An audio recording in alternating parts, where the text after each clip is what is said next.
I think the last time we played this, God, it was so long ago, I don't even remember, but it was before my dad passed away. And I think we might have lost a save because this guy, I could have sworn that I did this already, where you pop in here, pop out behind him. Could have sworn we did that already. Who's there? Where'd you come from? Sorry. I had no idea that stone was so precious. I already got the stone, I think. I knew that gemstone would fetch a high price. I'm sorry. I already sold it to that guy over there. Yeah, I bought it from him already. And I already went to Upland Zora and gave it back to them. I already spent all the money. I couldn't help taking it. My boots help me run so fast. I take everything that ain't nailed down. But here you go. You can have these boots. I can tell you won't abuse the power. Yeah, now I can run, right? I could have sworn we did this already.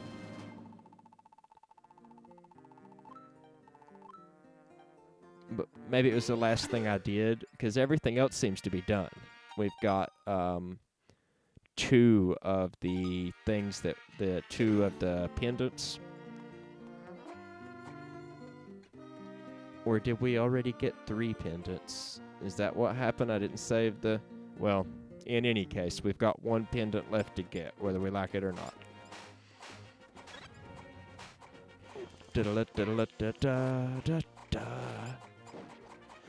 Abuse the power!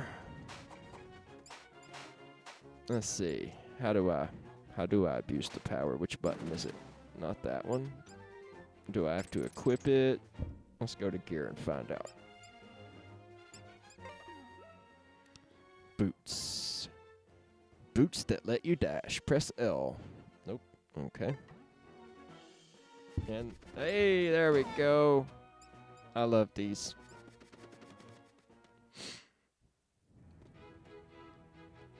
Ooh, I bet I can start getting stuff like that with them. Yep.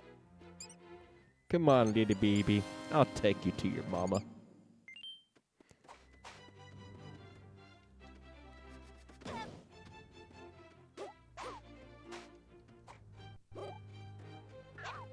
I'm happy to get back to playing this. There's been several times where I really wanted to play, but I was like, I'm not playing this unless it's on the stream. Dang it.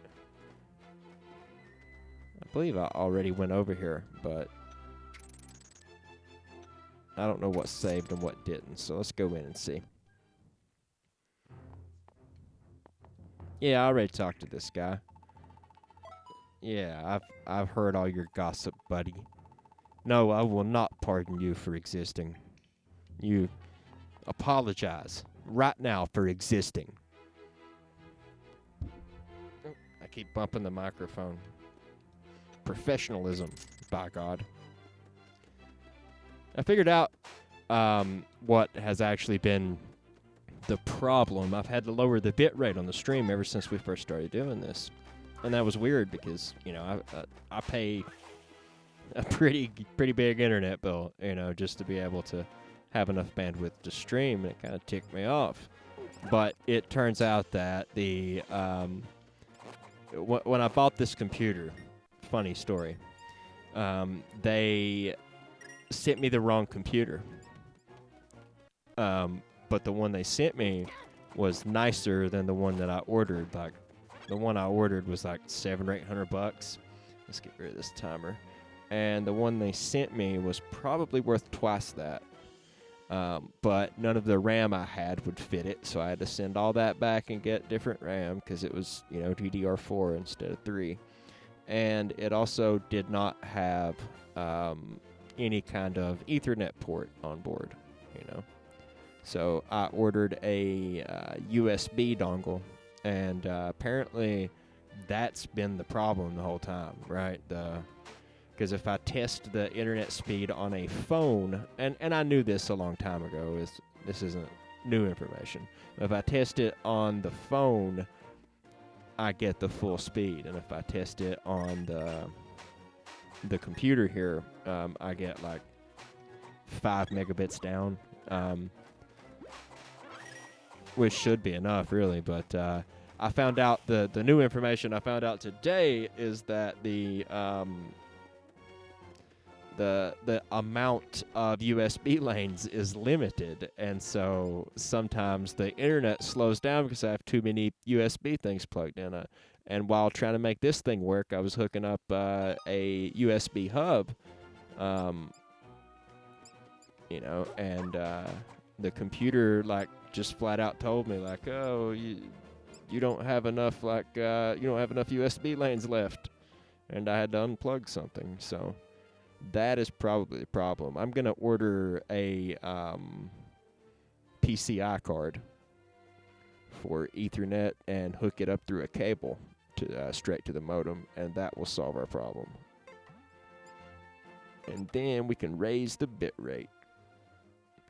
All right, I need the hammer.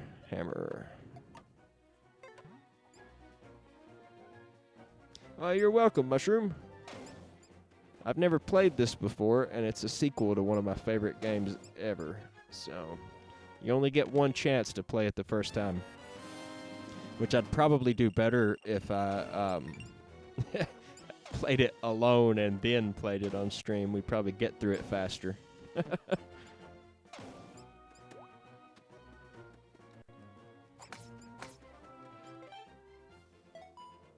Alright, we need the third. We need the third temple. Where are we going here? I've got fast travel, so what am I doing wandering around, you guys?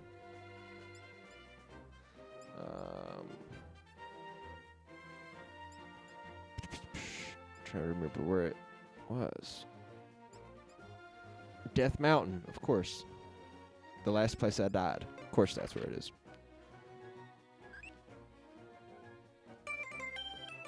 Doodle-doo-doo-doo. I hope you appreciate this. You know I've got my own life, right? I don't remember what voice I gave to anybody. Not that it matters, because all of my voices sound the same.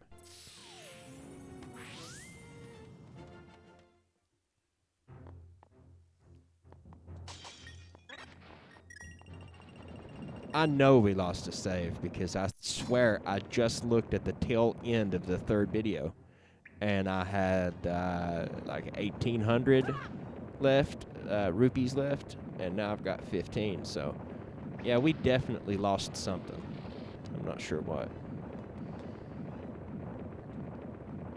And I bet you I know how we lost it, too.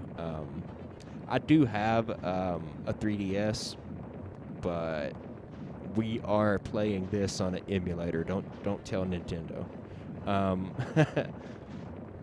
Just because it's easier, you know, to record.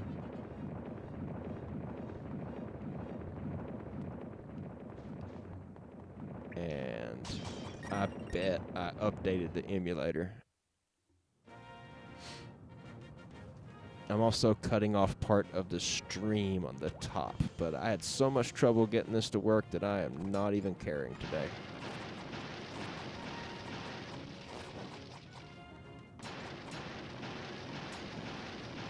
Didn't I get that to give me money earlier? Hey! I'll take you to your mom, little guy. There was something I used. Ah! Money, money, money!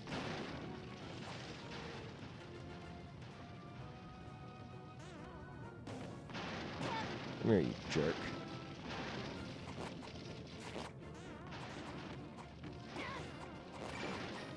I suck at video games, which is why I talk about comic books.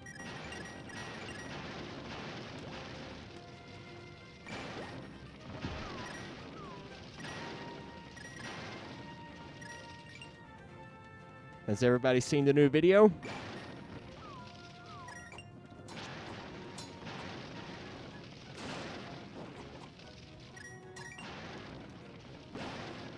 I'm going to take that non-reply as a yes.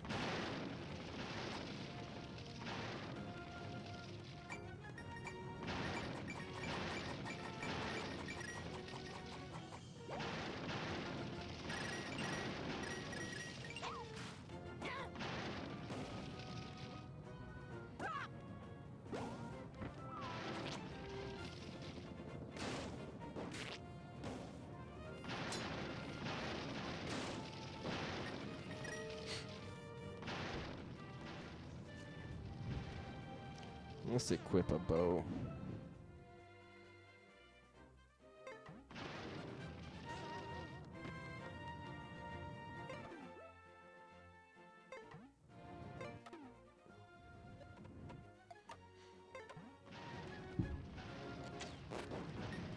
That's better.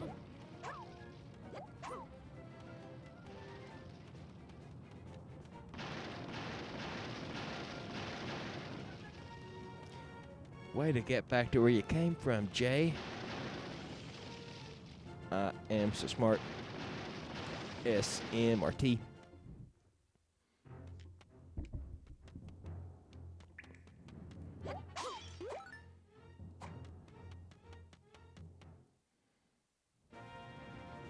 Da da da da da da.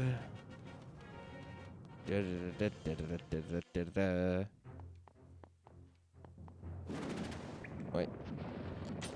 I need the hammer back. There we go.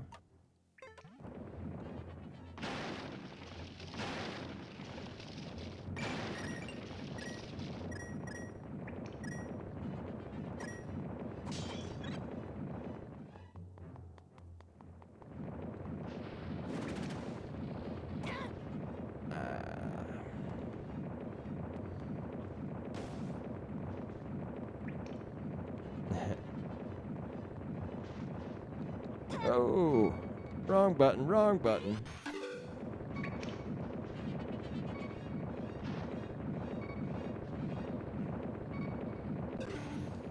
Oh God, I suck so bad at this. I don't know why I didn't think of this last time. It's the main mechanic of the game, and it's the first thing I forget.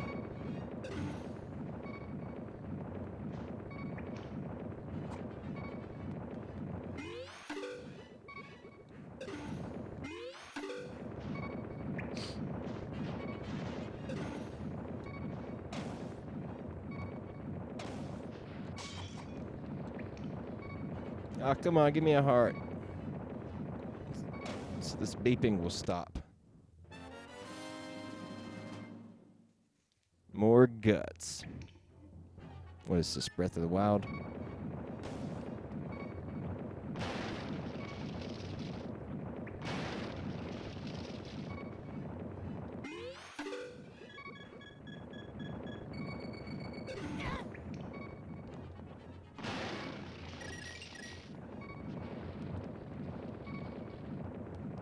What is this? Some kind of death mountain?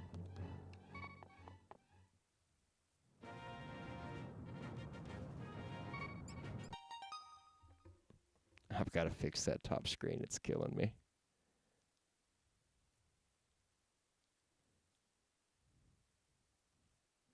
It's been so long since I've done any of this, I feel like I'm totally out of practice here.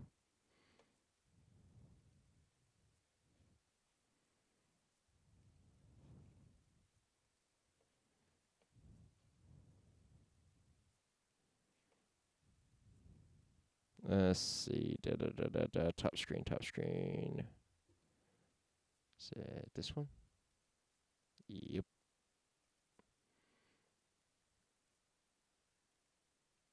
Huh. I thought I cut some of it off. I guess I didn't.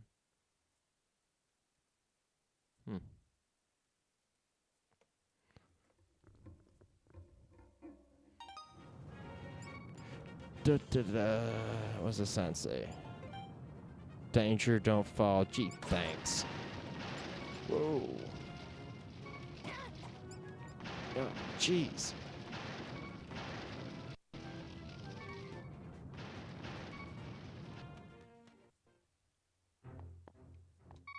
What Wasn't there 2 exits back there?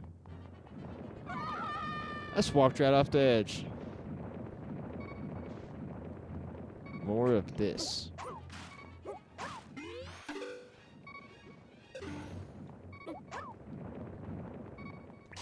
There we go. I don't want to die. I'll have to buy my stuff back from that stupid rabbit.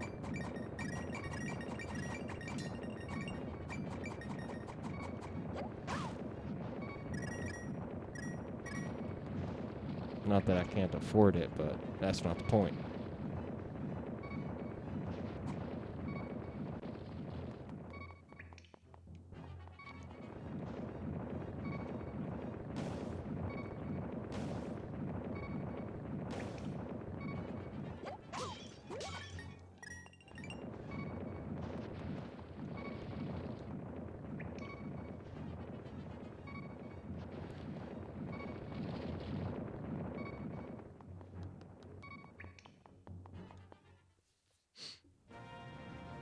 Da da da da da da.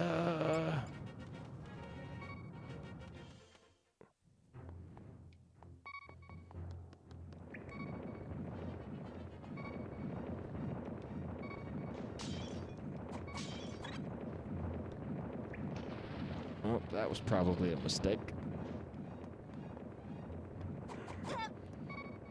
Not the right button. I'm playing this on a PlayStation controller. It's gonna take some getting used to. Da da da da da da. Hey, how do I get down there?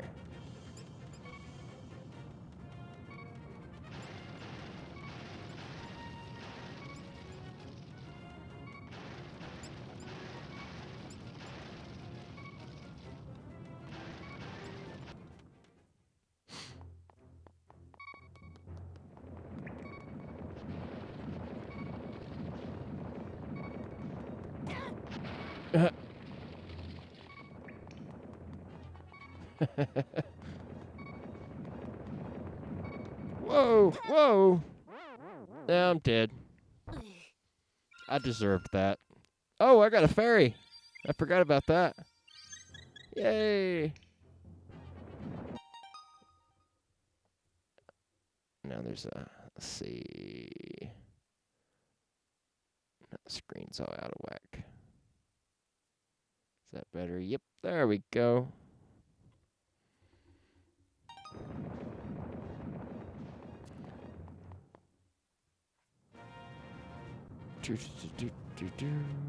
Whoa.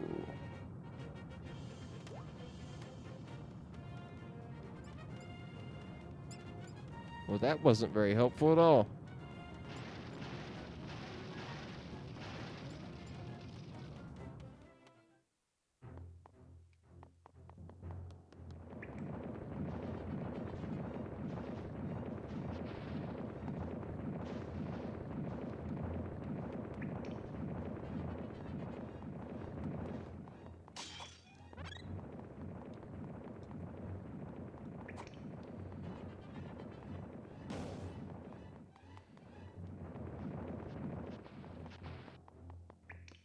Oh, that's where I came from.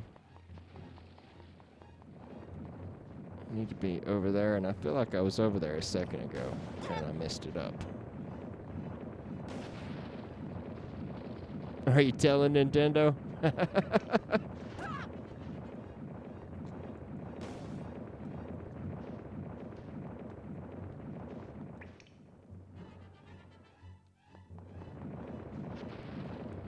Yeah, they've just now gotten to where they don't copyright strike every piece of gameplay. Did I say gameplay? Every piece of gameplay footage that you put up. So, see, I swear that cuts off a piece of the little triangle. I don't know what's up with that. Emulation's buggy. Word.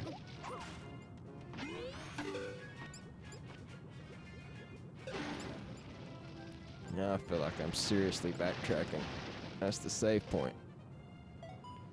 No, all I've done is lose my fairy. Why would I want to save it?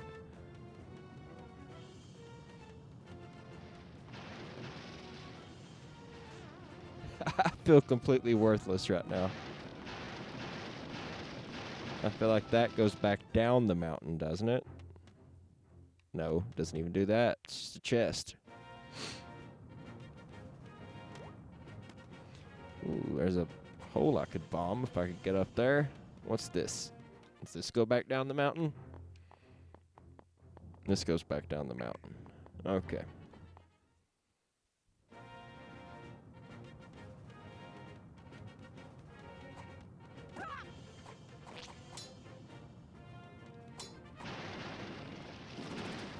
Oh. Yep, there we go.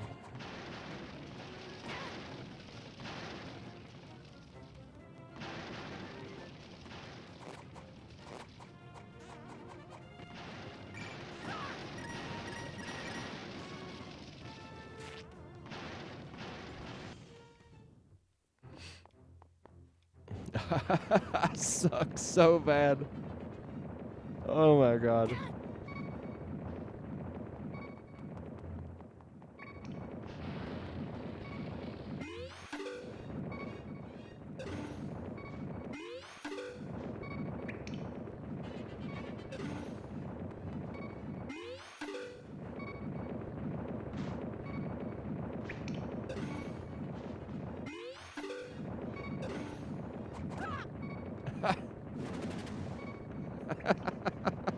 Wrong one.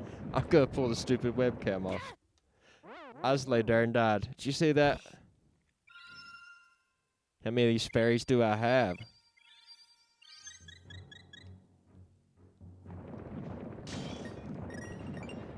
By George, I came prepared. I have 0 left. If I could get rid of that stupid message in a bottle, I could have a 3rd bottle. Have to lean back away from these cables before I seriously mess something up here. Ah, got one. Hey. Got 2.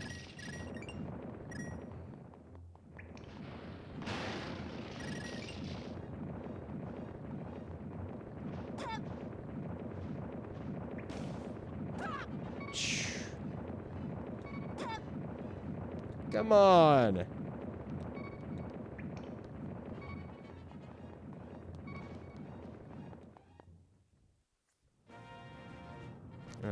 There we go. I managed to go out the other door this time. 20 rupees. All of that for 20 rupees. 20 rupees.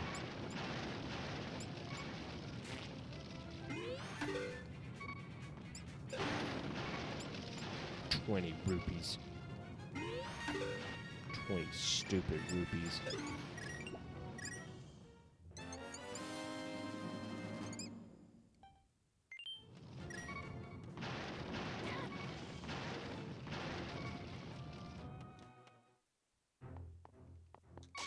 Tell Hyrule where it can shove its 20 rupees. Who in the Zelda universe puts all these worthless items in chests?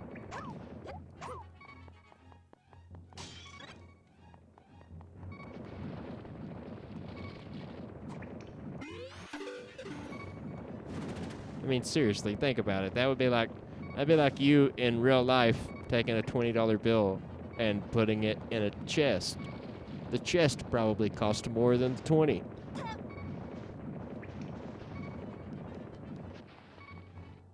Or a handful of guts. Who puts a handful of guts in a chest?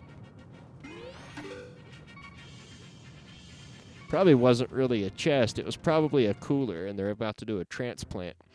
And they're going to come back, and the patient's going to die because Link has all of the guts in his inventory. So this is the other side of that. I was over there a minute ago. So, but I've been here before.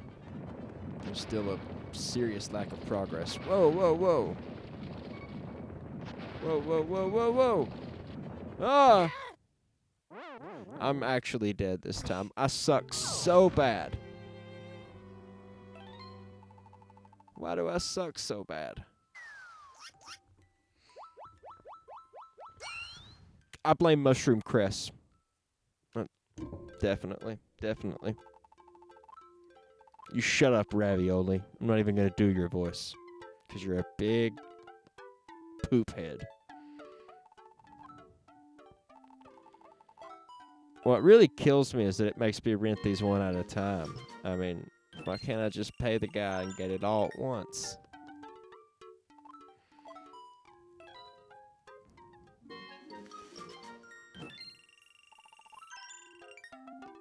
I guess Nintendo expects me to just come back every time I need one item. But, come on now.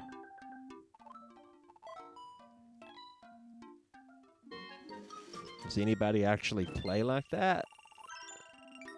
I mean, I could understand early in the game when he refuses to sell you most of the stuff, or if you can only afford one thing.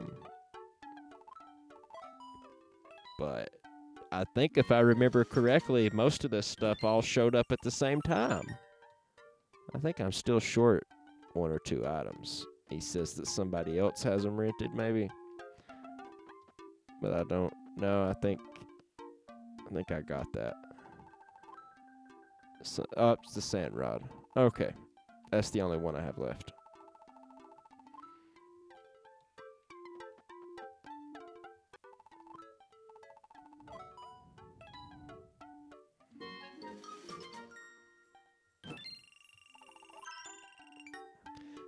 Oh, yeah, plus this whole time, every time we've been live streaming, I've been using software rendering instead of the graphics card. You know, the one that I bought just for video rendering. I tried to steal his money.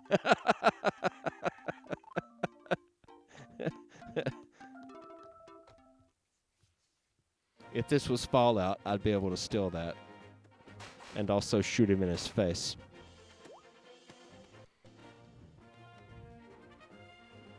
I'm going to have to do a Fallout playthrough one day. Maybe Fallout 4 or New Vegas. We can do a kill everybody run. Knocks out the enemies in your vicinity. Lets you escape a dungeon. Okay. Alright, since I suck so bad, and I suck really bad, let's go knock out some of these pins I've got on the map, and maybe by then I'll have warmed up. Or, you know, gotten enough practice to not suck. Because I suck. I've already got a shield.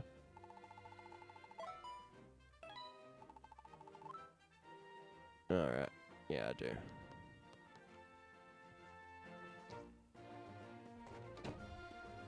Da-da-da-da-da.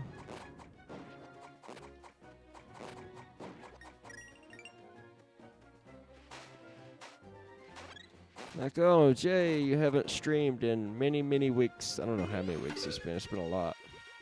Like, oh, what are you going to do? Oh, I'm going to come back in the middle of the night and stream the same game that I've already streamed 3 times. Because that'll bring the people in.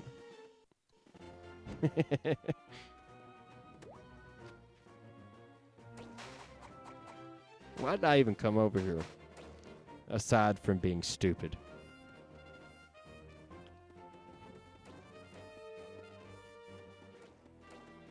I need to head over there to the, well, you guys can't see where I'm pointing. I need to head to this area over here.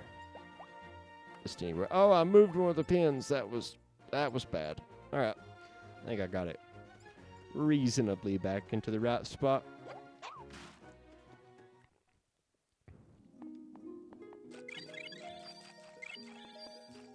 Yeah, I needed that. You know, because I suck, remember? Do, do, do, do, do.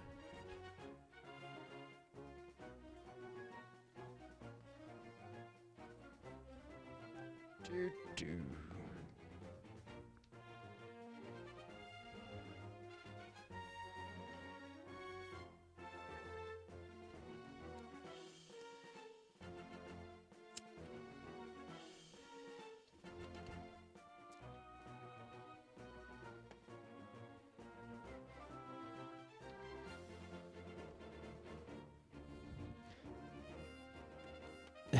Thou hast not streamed in a fortnight.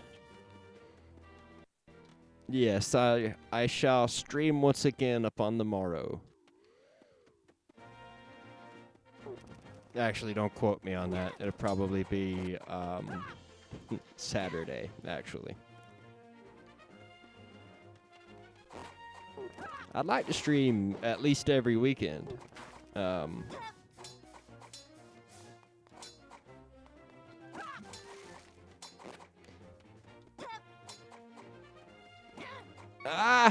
I suck so much!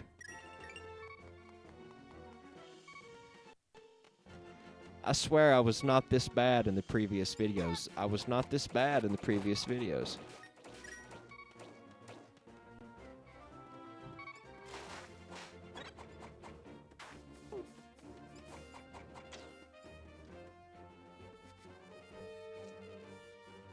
Let's see, how do I put my shield up?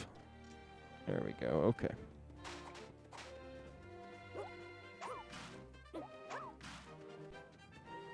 It's like the buttons are all rearranged, which is particularly bad because in Zelda you can remap some of the buttons.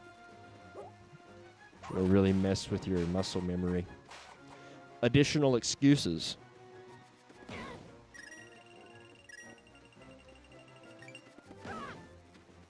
Yeah, it should be a shortcut. Did I just see? No. It should be a shortcut where I need to go through here. Yep. This is one of the last things that I found. See, now I know. Now I know that I lost some progress because I just watched myself on video come through here and get all these rupees. Or maybe they respawn, I don't know. Alright, let's see. I got that chest. So why did I not remove the pins from the map? Once again, I blame Mushroom Crest. Mushroom Crest. I named you Mushroom Crest. It's a toothpaste for the people in the Mushroom Kingdom. Mushroom Crest. Yep, that's what it is.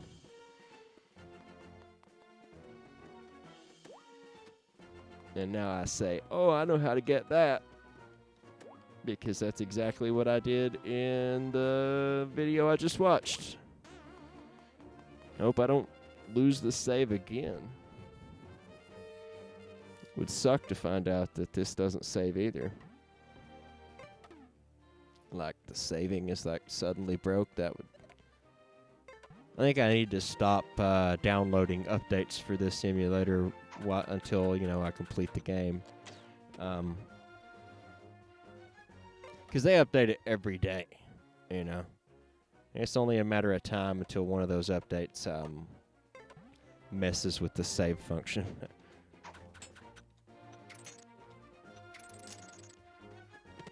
I downloaded one update. They've got like a canary build and a nightly build. I downloaded an update for the canary build, and it completely broke this game. Started running like all slow. So I was like, oh, I'm going to go back to the nightly build, the one that I haven't saved over top of, and apparently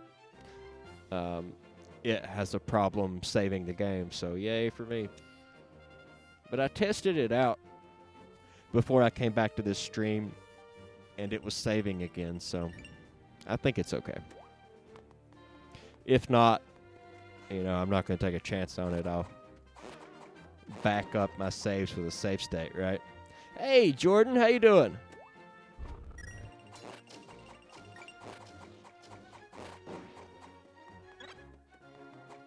I'm just sitting around having my lowest turnout stream ever. That's what I get for not streaming for 6 or 8 weeks. Let's see. Did I need to remove that last pin, don't I? Ooh, looky here. I found another one. Come on, little guy. I'll take you to your mommy. You know, eventually, whenever I go by there.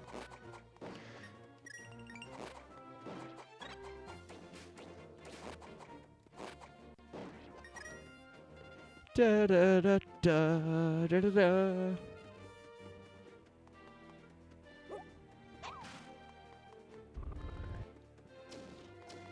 Okay, yeah, I removed all the pins, didn't I?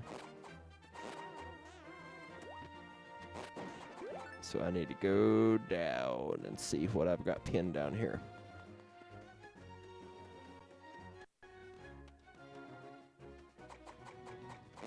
Yeah, Sebastian's doing well. He's sleeping, but he's doing good. Growing up on me is what he's doing.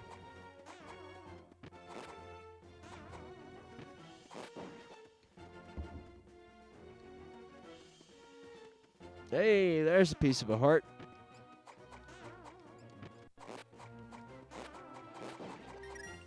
Where's my giant hammer?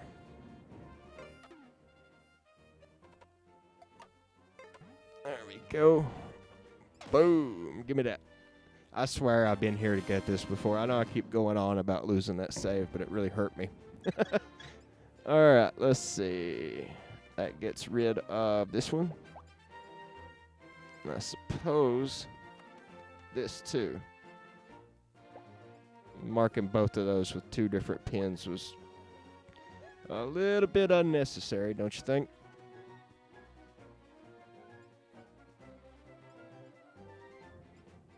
Seventh grade, yeah. Craziness.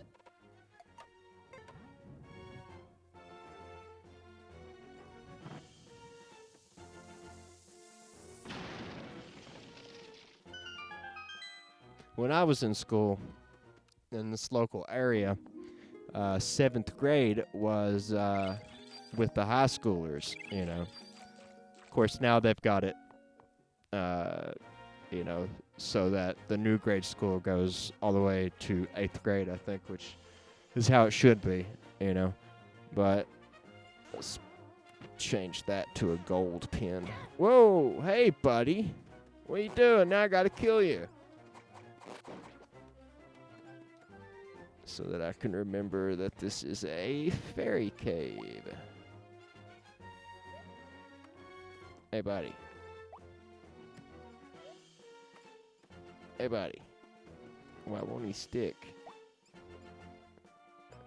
There we go. Change him to gold. Maybe you're just in the lamest Twilight Zone episode ever. Yeah. I'm definitely in the Twilight Zone. Take here 1J parts. He thinks he's an internet influencer, but he's about to find out that only 3 people care what he's doing. He's just entered the the Twilight Zone.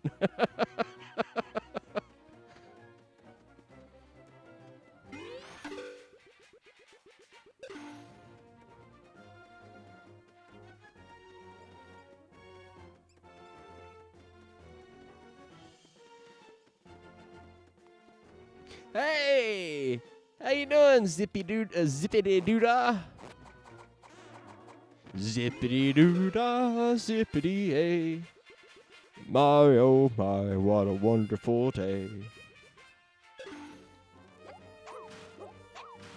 Plenty of sunshine heading my way. Zippity doodah. Can I not? I guess I can't. I wonder what I'm supposed to do with that. On your second channel? This is still my first channel, you know. I guess I've had a tiny little bit of success, and I don't want to give it up and start over. But sometimes I'm tempted, to be honest with you. Sometimes I think I could take all the videos I've got uploaded to this channel, and I could have a second chance to, you know, do them over and like make them better. And because there's already like 80 of them already made, I could upload them like twice a week like clockwork. And maybe on a new channel that would really get some play, you know. And then I think, oh, what about all the people that have already found me, or all the people that'll follow old links to this dead channel? So I don't. I stick around. Would have been nice if I'd named the channel something slightly less stupid, though.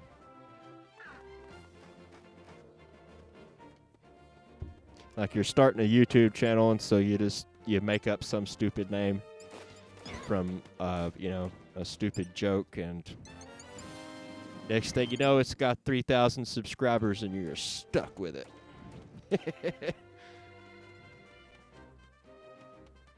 Hey, 22 subs is not 0. You know, I was absolutely shocked and thrilled that anybody subscribed to my channel at all. The first time that I made my Patreon, the first day I made it, patreon.com/fancyteeth, if anybody was wondering. Link in the description. The first day that I made it, I didn't expect anybody to sign up. You know, and like 5 or 6 people signed up immediately, and I was like, oh my god, that is so awesome. So it can happen. I think my main problem starting out was that the rules of YouTube changed right as I was coming in. So I made my first couple of videos, and they were terrible, terrible videos, and I've tried to wipe them off the face of the internet, so hopefully you can't find them anywhere. But I made them and uploaded them, and it was really just one video that I cut into 2 parts because it was so long. And back then, the algorithm didn't favor frequent uploads so much, you know. And after I tried those 2 videos, I took what feedback that I got, because Scott Nicewonder, who is just a wonderful person, actually, I'd been following him on Twitter for quite some time. Now, I know I've done this dungeon, dang it. I've been following him on Twitter for quite some time, and he was nice enough to jump over to the video and watch it, and, you know, he even commented on it. And in private, he gave me some feedback, and people left feedback in the comments, and I solicited feedback from people. And then I spent like the next 6 months going through tutorials about special effects and like developing audio and how to process it and just all sorts of stuff. And I probably went too long and went too far with it, right? Because there's only so much that you can learn from like reading without actually trying it yourself. And in that 6 months, I probably did make a whole lot of videos that I ended up scrapping. But in the end, I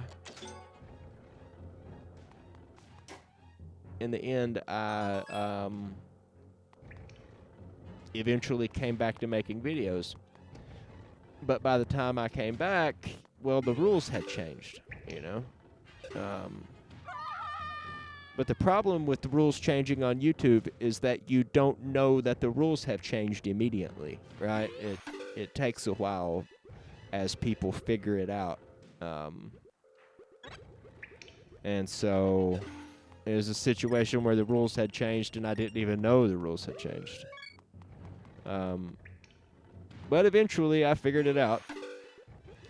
And so, you know, now the thing is watch time. Watch time. How many minutes, how many hours? Oh, God, yes, I'm excited for the sequel. I have actually been... I bought Breath of the Wild for the Nintendo Switch. And I've probably played 400 hours in 2 playthroughs. But I'm really into emulators. And there's this Wii U emulator called CEMU.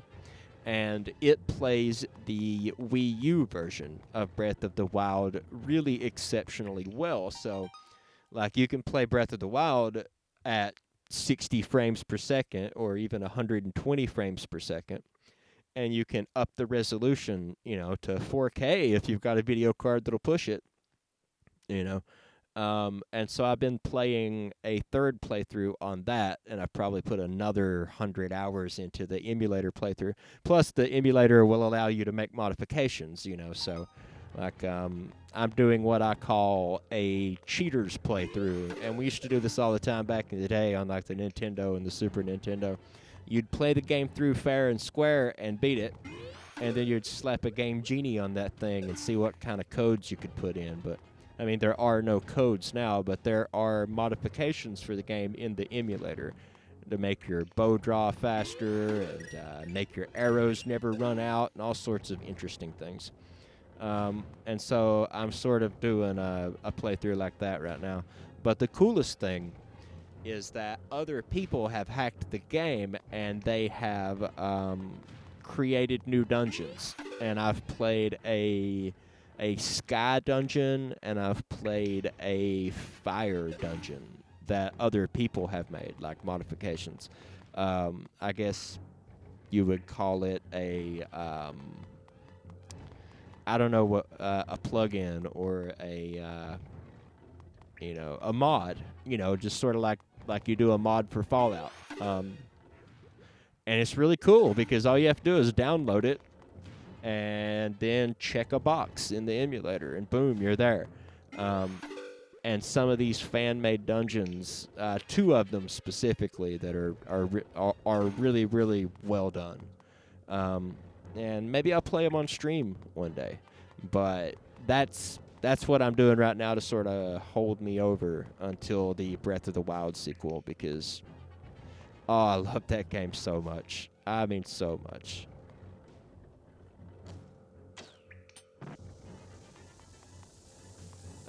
Yeah. He's got like a weight that we made for him, and honestly, I think he's kind of overdoing it. But whatever makes him happy.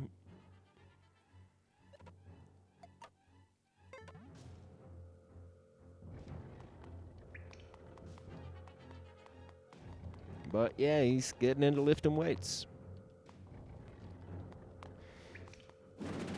Not really my thing. I'm not much for exercise. But he seems to enjoy it.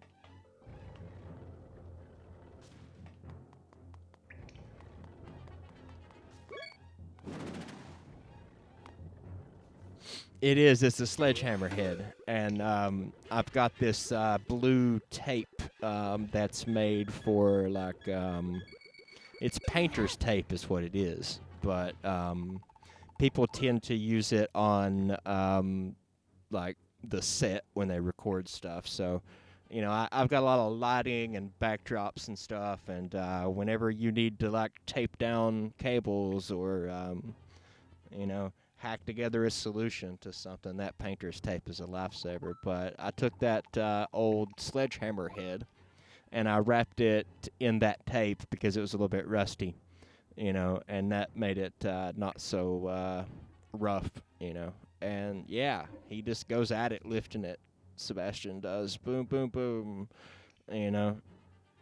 I seen him do 100 on one arm and then move on to the other and do 100 in that one. I was like, man, don't you think you're overdoing it a little bit? You won't be able to move tomorrow. That sounds really fascinating, Zippity Doodah says. I love emulators, too. I've been playing Nuzlocke of Fire Red. I've been meaning to download, they have a Switch emulator that will play the new Pokemon games for Switch, and I've been meaning to give that a try. I keep trying to play Octopath Traveler for the Switch on it, but it doesn't work. you know, which is unfortunate because I really want to play Octopath Traveler. I could buy the PC version, you know, from Steam, but they want $60 for the PC version when the Switch version is selling used for $40. So why in the world would I pay that kind of money for it, you know? So I'm just gonna wait until the Switch version drops to like $30 and pick it up then. But I really want to play it. I'm a big fan of like RPGs, because this is like a real Final Fantasy sort of thing. It's made by Square Enix, and it's got like turn-based battles, and it just looks like a really great game. I'm about to die. Alright, I need to pay attention to what the heck I'm doing. Seriously. Because I'm just shooting off at the mouth and running around getting killed.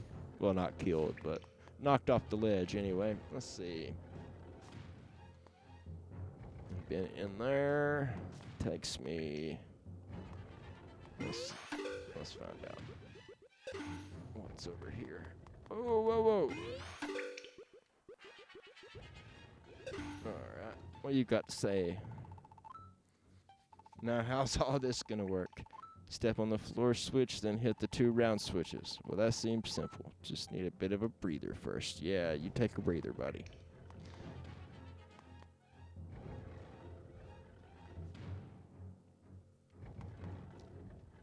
Well, my D-pad doesn't light up like it's supposed to. I'm just now noticing that. But everything else seems to be working pretty good, so I'm happy with that because, man, I started trying to get this stream going, like, well, I've been on almost an hour. I think it was like 30 minutes before that, just trying to get everything set up, maybe an hour before that. Me and some of my friends were talking about lifting, Jordan says. And Sebastian asked me the best way to start. And I gave him some ideas. So I appreciate that, you know. It's good for him, and he enjoys it, so that's great, you know. If you can make something like that into like a healthy habit and have fun with it, then that's fantastic, you know. It's really good for him. You're a good influence. Zippity Doodah says, yeah, I wanted to play Octopath on PC. I'll wait for it to go on sale or get something different. Recently bought, I'm not sure what that's supposed to be, Disgaea 1 and 2 on Steam. I recently got a 2D platformer called, I didn't buy it, it was somebody in my Discord gave it to me. Gave me several Steam keys actually to some shooters and 3D platformers. It's Rocket, I want to say Rocket something. It's not Rocket League, but it's Rocket Jump, I want to say. But anyway, in the game you're a dog, you know, but you walk on 2 legs like a human, and you've got a jetpack. And some of the stages are shooters where you fly in from the left and shoot everything up, but most of them are like platforming stages, and you can use like the rocket to sort of get higher up to higher platforms. And it's a simple game, but it's really fun. I was playing it last night.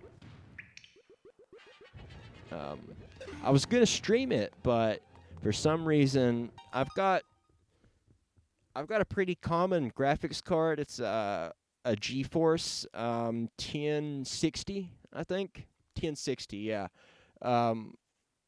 So I don't know why, but for some reason not all of the graphics display properly. So you've got like the fire that goes inside of his backpack. Instead of staying behind him inside the model, it's up front in front of him, which is really annoying. But the game is still perfectly playable. But I didn't want to stream it like that, you know. I'm running out here. Come on, come on, come on, come on. Ah! Nope, didn't make it. All right, I gotta actually think about this. Let's see. Let's see. I'm not on the same level to get up there. I wonder if there's a hole behind him in that room back there that I can go through if I can get around to it again. Let's find out. I bet you there is. So, over here. And then back to the right side.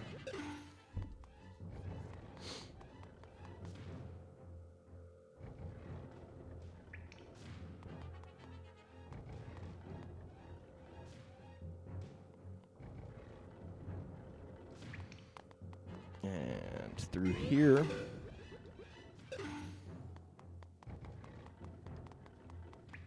And this wall. What have we got? There it is. All right.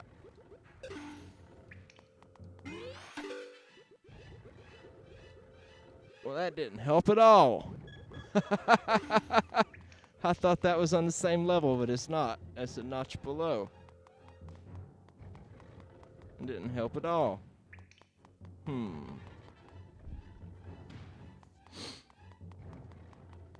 Let's try to go the other direction and see what's over there, I guess. So from this side back, take me that way. Okay. What's over here besides my untimely death?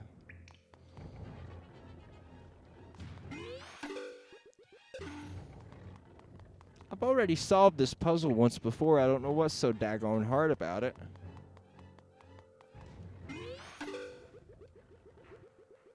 It's the only place to go.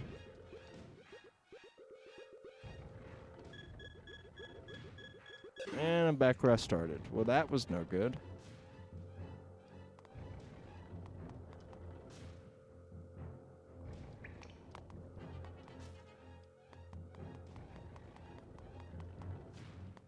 What about that one? Hey! It's blocked, though. I can't go that way. What if I go up here? Hey, hey, hey!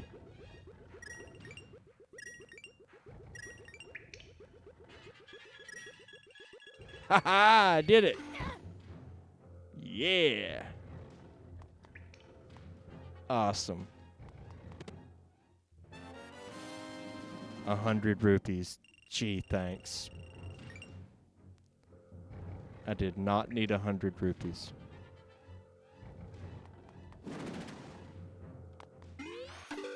Was still a good puzzle.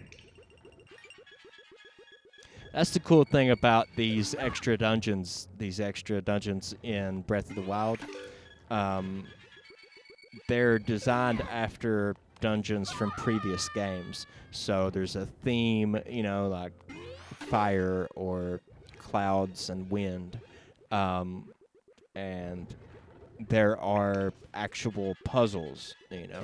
And look, I'm not hating on Breath of the Wild. I love Breath of the Wild.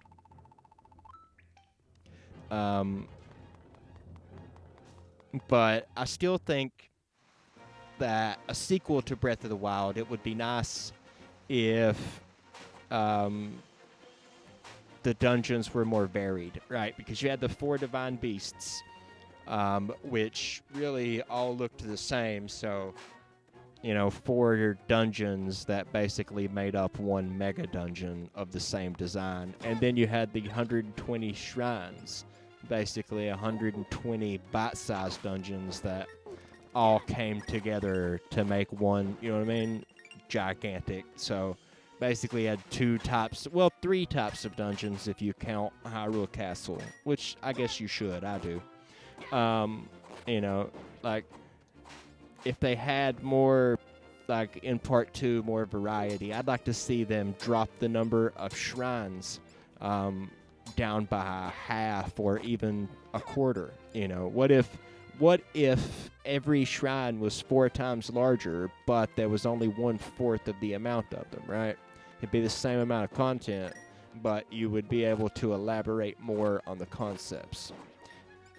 Like, for example, there's this one dungeon in Breath of the Wild where, so you come into a room, and there's gusts of wind that you can ride on if you open up your glider. So the first room is is a place where you can glide, and there's no danger. It's just a safe way to test the mechanic.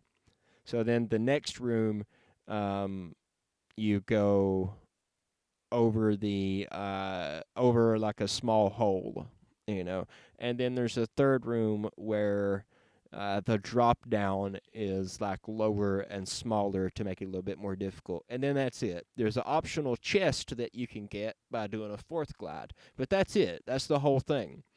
It also reminds me of another dungeon where there are or another shrine rather, where there are these wooden planks that are floating on water.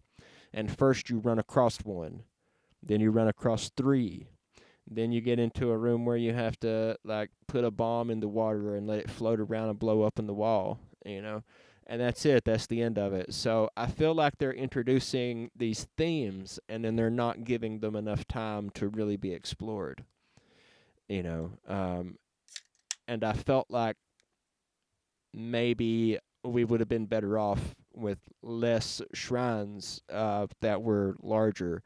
And if you did it that way, maybe you could do individual designs. Like maybe all of the shrines on Death Mountain have a fire theme, and all of the shrines, in the areas, there are two areas in the game where there's a lot of lightning. There's the one area where it's always storming until you solve that puzzle.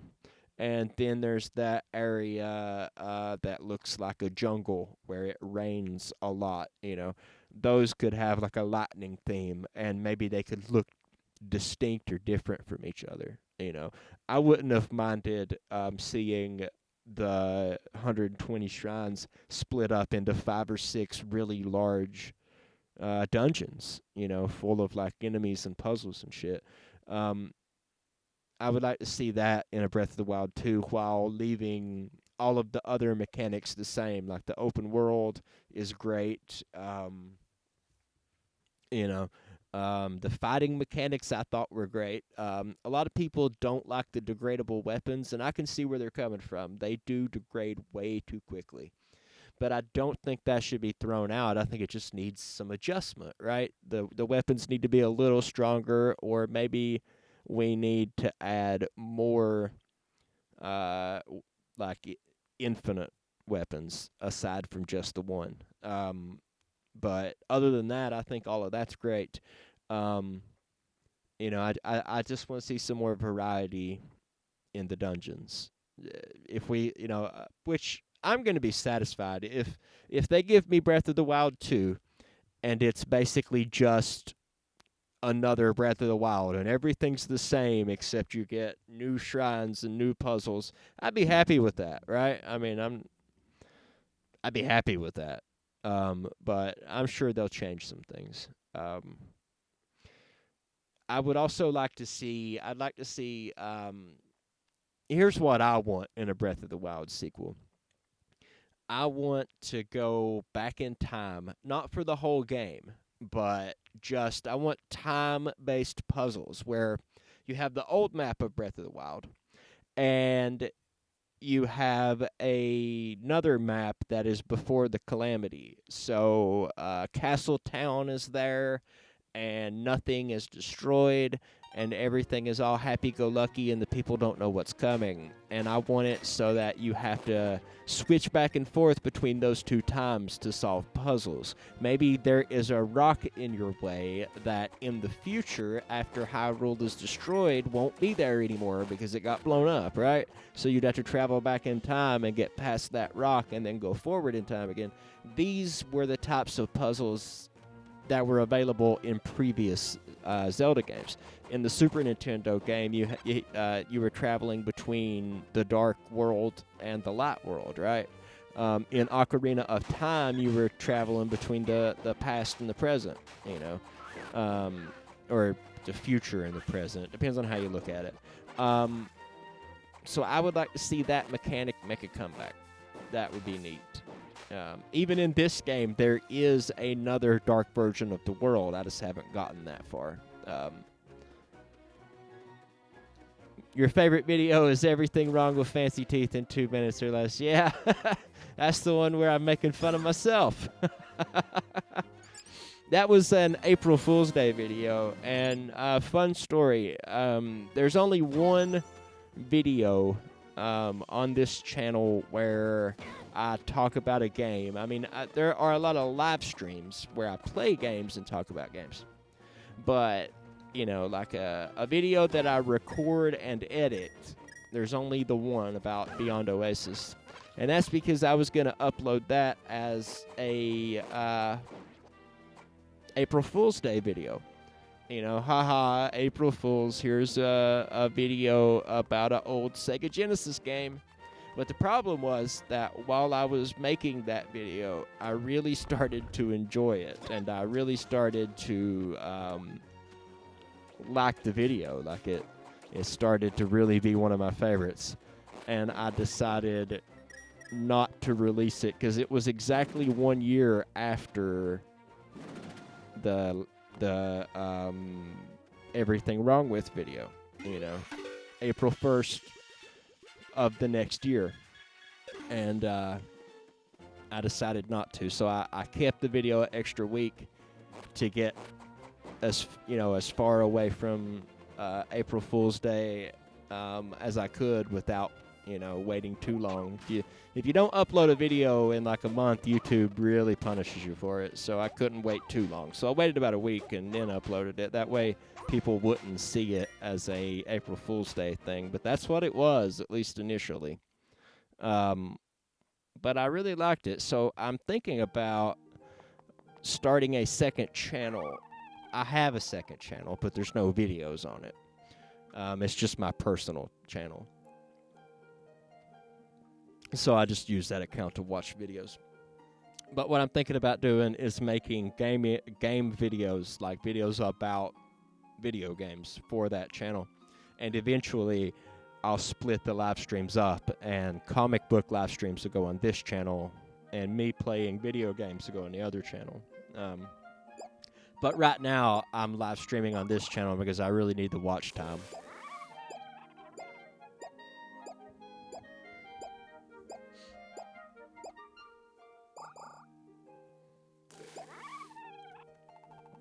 Well, thank you, Jordan. I appreciate it. If you bring me your items, I'll give you a nice reward. Nothing lent, only true possessions. Ah.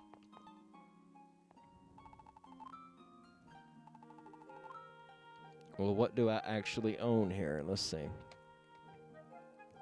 Do I get replacements for these rental items that I own? Huh? Rented. That's alright. What about my bottle? Do something to my bottle. Let's see. X. It won't let me enter my bottle. How do I bring you items?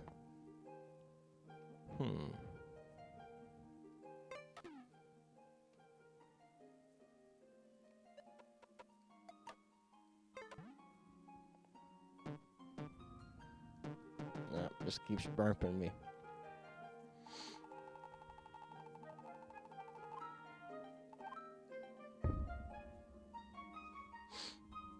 Oh well. I guess I'll figure it out later.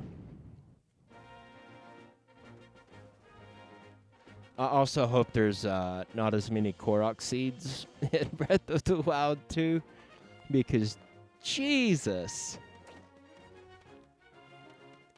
too many Korok seeds. At first, early in the game, it feels nice because every time you find a Korok seed, you feel like you've made some progress, you know? But after a while, it gets to where it's so commonplace to find one that it doesn't feel like you found anything at all, you know?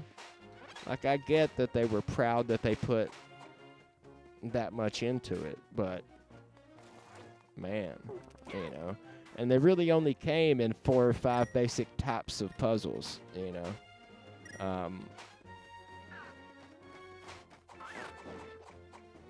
So yeah, more variety. But I think the thing was when they were designing Breath of the Wild, they had to start the whole engine from scratch, and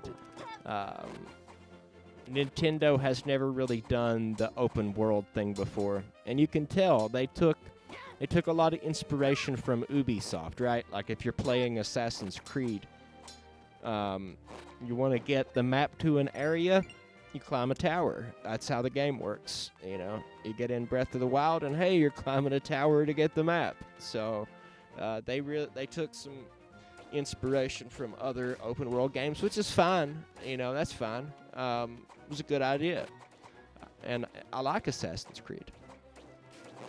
You know, but I think that Nintendo spent so much time building this new engine that the content had to be repetitive. You know what I mean? Because they had already spent all that time building the engine. And I think in Breath of the Wild 2, they'll stick to the same engine. And what we'll see is a game that's not really much better in terms of graphics, and a game that maintains most of the gameplay of Breath of the Wild, but like it's just expanded on it, right? The same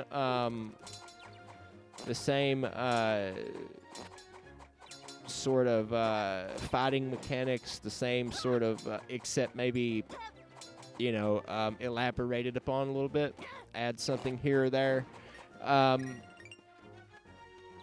But I think that what they'll do is they'll put most of their time not into building the engine this time, but to actually putting in the content. So you'll see, I hope, that we'll see less repetitive content and more story-focused content, right? Like, for example, the side quests in Breath of the Wild mostly amount to, hey, I would really like a thing. And if you already have that thing in your inventory, quest over right then. You know what I mean? You walk up to somebody and they're like, I sure would like to have a rush room. Hey, you got a rush room? And boom, the quest is over. Just like that. You didn't even know you were going to have to go get a rush room, but you probably got 15 of them, you know. The guy, I believe, asked for 55 of them, you know. And that's it. That's the whole quest. So I would like to see more quests that unfold as a story. And I would like to see more,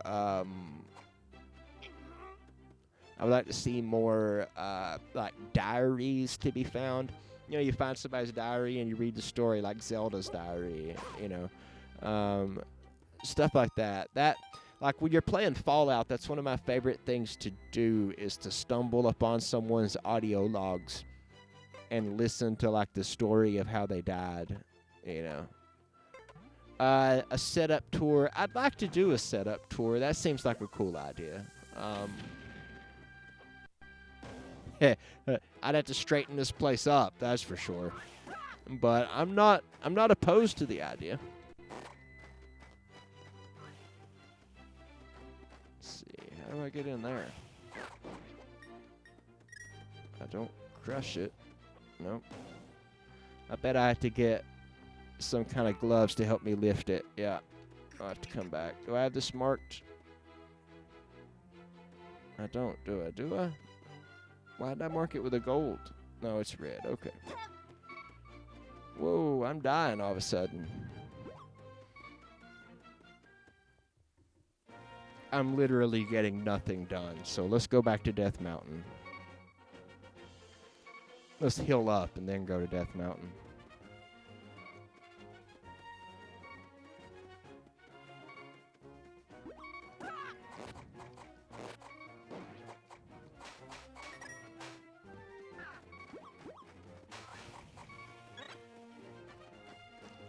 I'll tell Sebastian that you were in the stream. He's been staying up late, you know, 'cause it's summer. So I let him stay up, you know. So he's tired. He's killed out. It happens.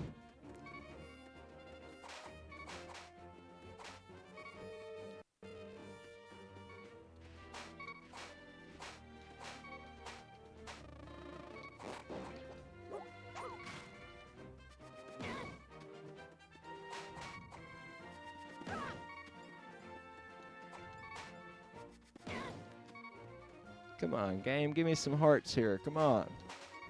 There we go.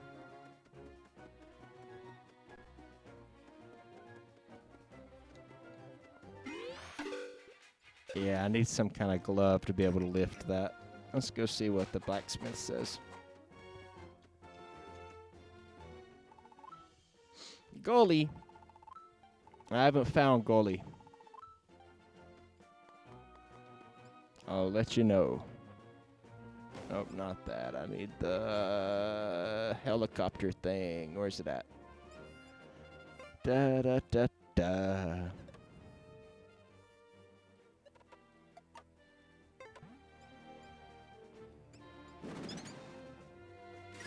Money, money, money. Hey, I found another one.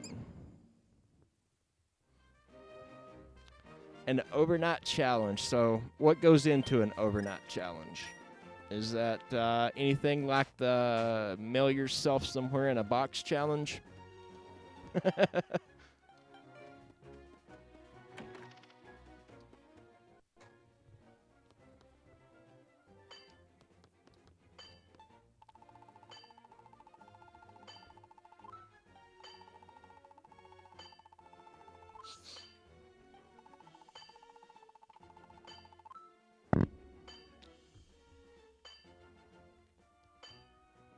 Yeah, energy drink at midnight. That's a good choice, isn't it? I am so smart. S-M-R-T. I mean S-M-A-R-T.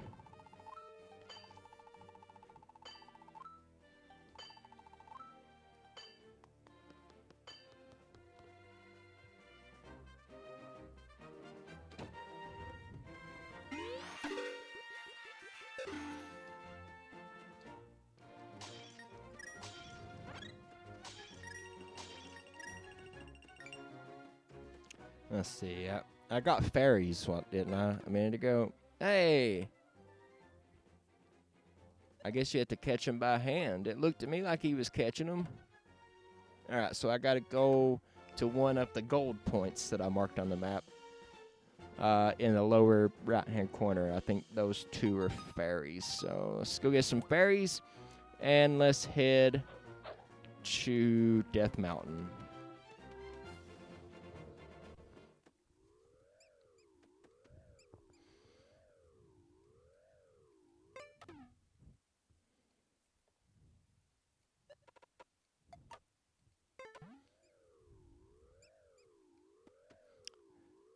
I'll just stay the entire night again and play games and stuff. Yeah, that sounds like fun. I mean, I'm too old for such things, but it sounds fun for you youngsters. Which, I don't know. It's midnight, and here I am playing a game, so maybe I'm not. Maybe I should get a bunch of adults together and stay up all night playing games. That actually sounds like fun. That would be fun, wouldn't it? Yeah. I'm talking myself into it right now.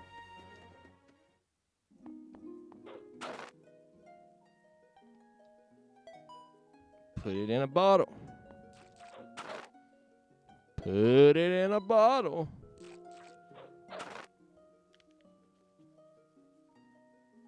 They're killed out by one. Yeah, well, me too, so don't feel bad. I want to get that stupid note out of that third bottle so I can use it. Alright, let's fast travel back to Death Mountain so that I can get killed again. Tower of Hera. Hey, whoa. That's at the top of Death Mountain. I knew I'd already been through it. I can fast travel there, and I got killed trying to get there. God, I feel stupid.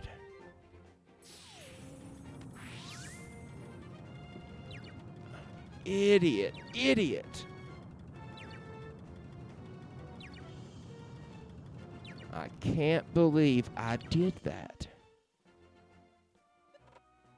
I've been playing for an hour and 25 minutes, and the whole time all I had to do was fast travel.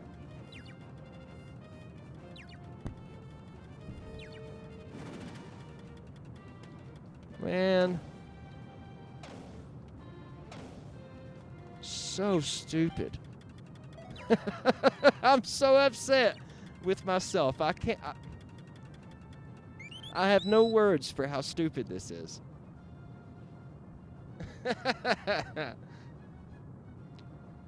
Oh well. You've been playing for a while. Why not take a break? Shut up, Nintendo.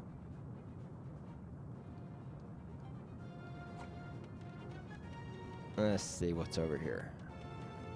A cave? What's in the cave?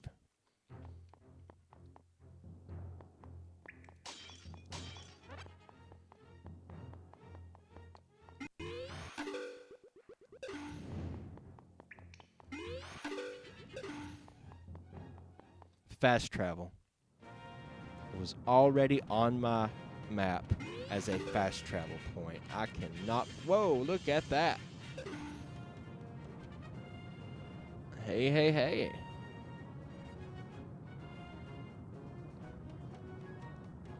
Got to mow tomorrow. I have to mow tomorrow too, as a matter of fact. Sure do. Well, I mean, weed eater is what I have to do, but gotta do a lot of it though. This is where I died at. Look, I was right here. Not only could I have fast traveled, but I died just short of the door, and all I had to do was this. That's it. That's all I had to do. Come through there and do this. Wow. What's over here? What does this say? Rosso's ore mine. I need to go back and do that stupid dungeon.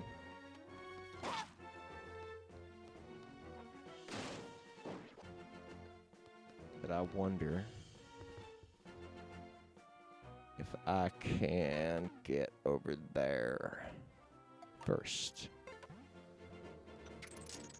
I can. Whoa, there's a Lionel. There's a Lionel. I found a Lionel. Oh, Lord.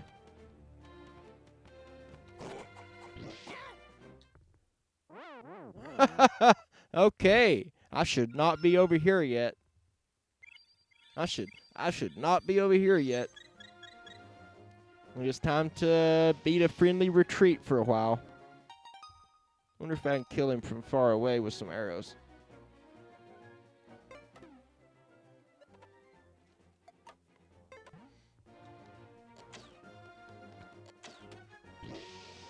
Yeah, I see your stupid fire. I see it up close.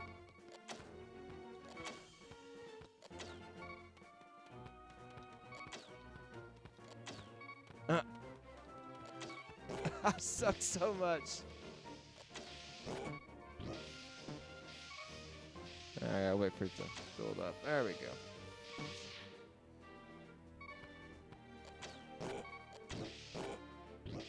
Lord. How many hit points does he have?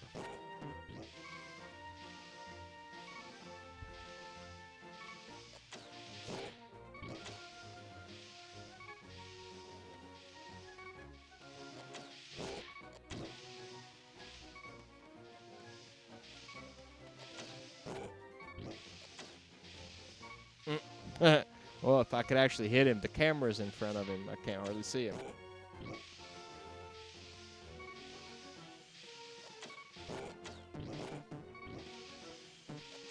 Is he ever gonna die? Oh, there's another one behind him. Hey, I killed one. And now there's another one.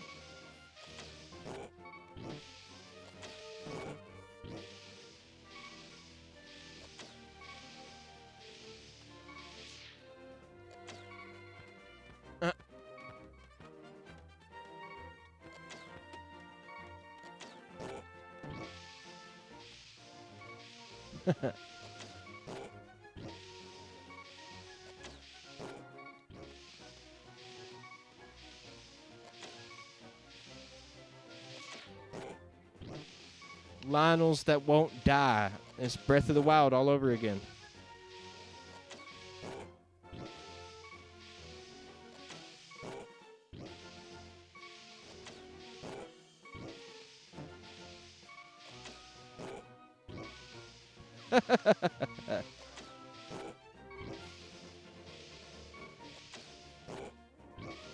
Good Lord. Good Lord. Ha! I got him. Hey, who's this guy?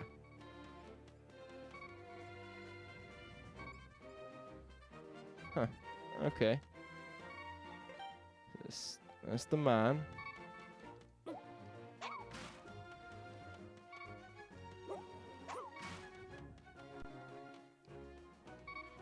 Where the heck am I going now?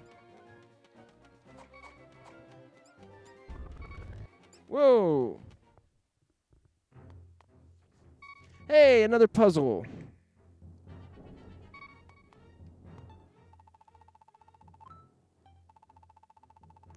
Use the hook shot to fly at that wall.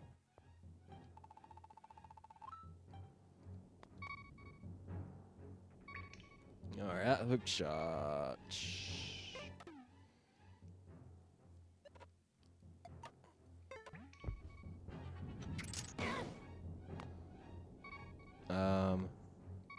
Oh, okay.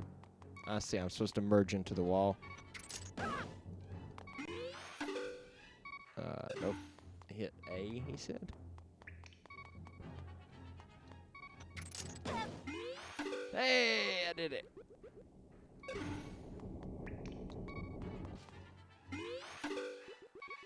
Huh.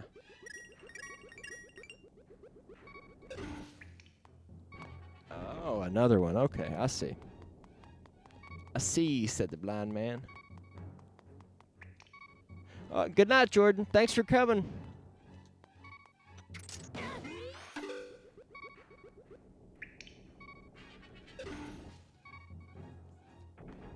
Ah! Walked right off the ledge like an idiot.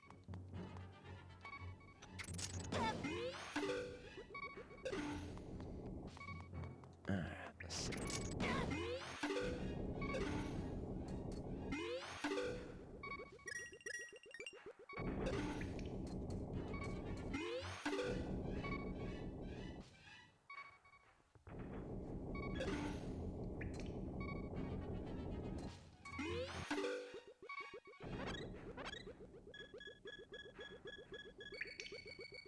Oh!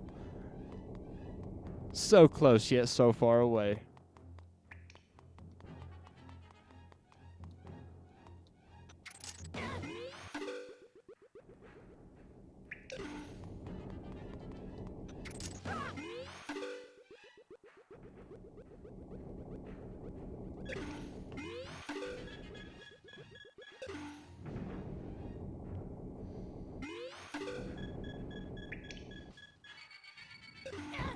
Huh. I'll run out of juice before I get there. Let's see. I'm gonna have to let it build up before I keep going. Like I need to stop here and let it build up.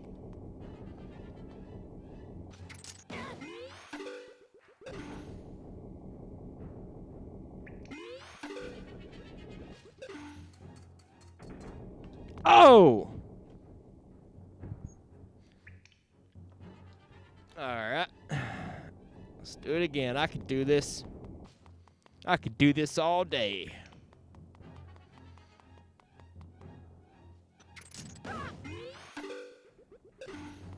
Ah!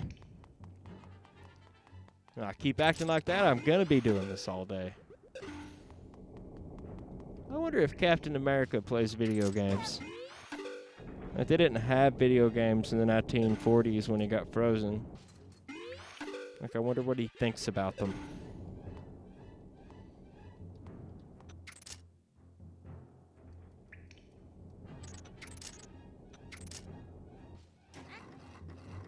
Hey, that's cool.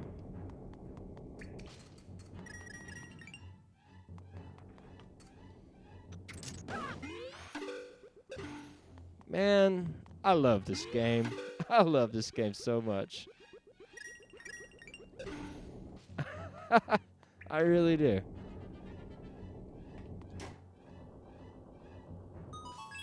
Sweet. Let's get this first.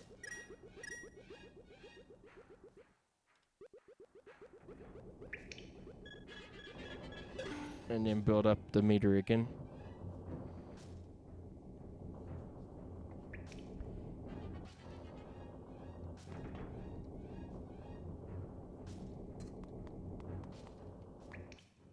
Alright, where are we going now? Is it over here? Where's the thing? There it is.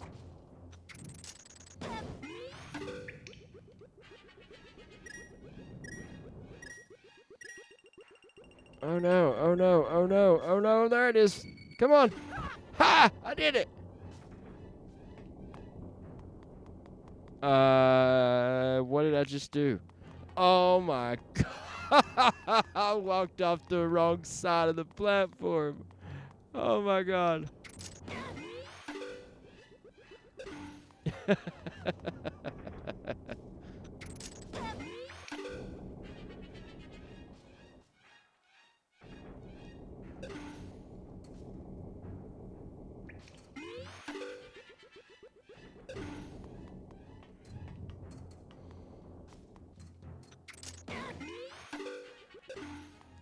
I'm so glad I decided to play this.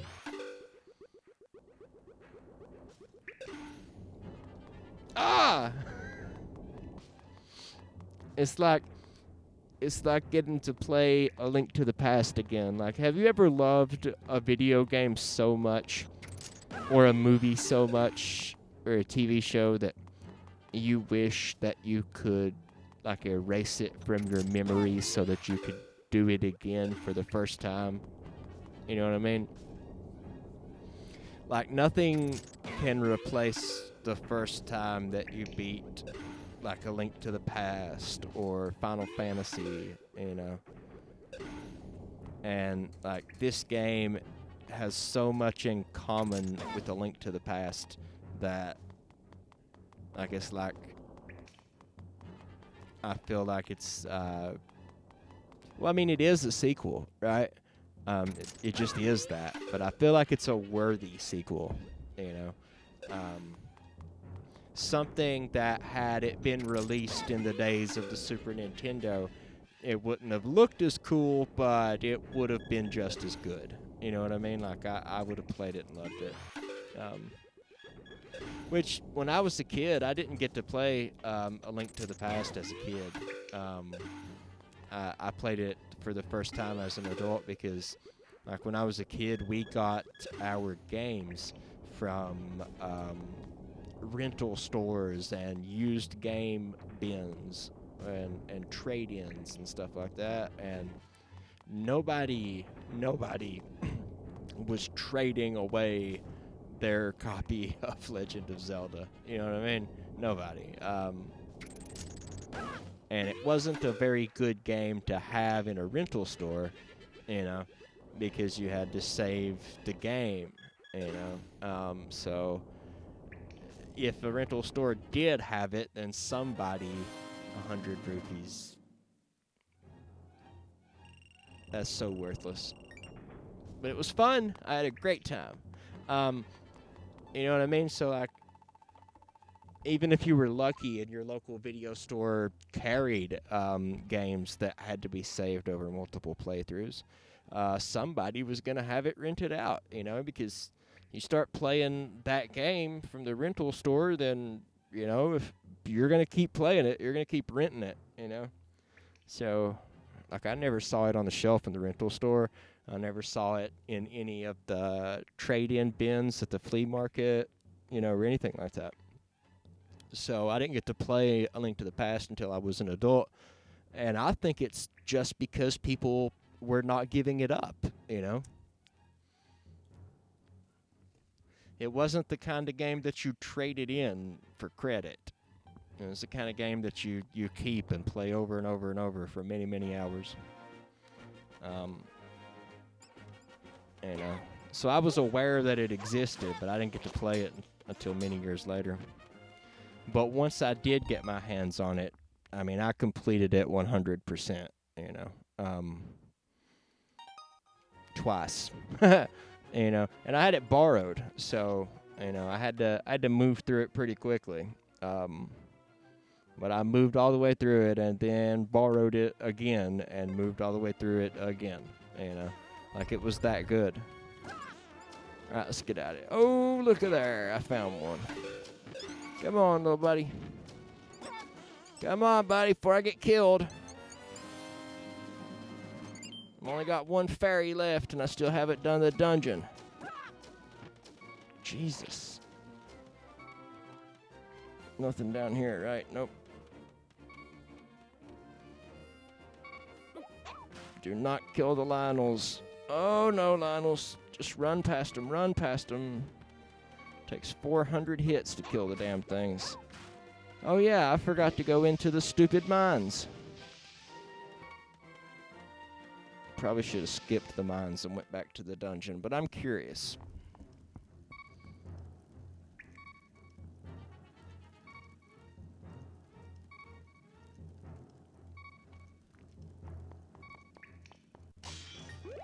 All right, 2 hearts.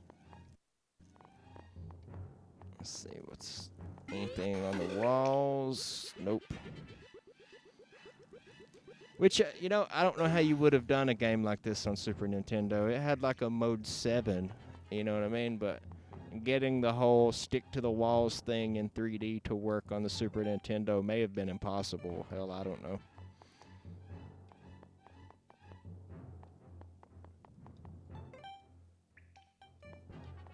I thought I was in the mine. No? Okay. Whoa, look at that. I bet this looks really, really cool from the, on the real hardware. I'm gonna have to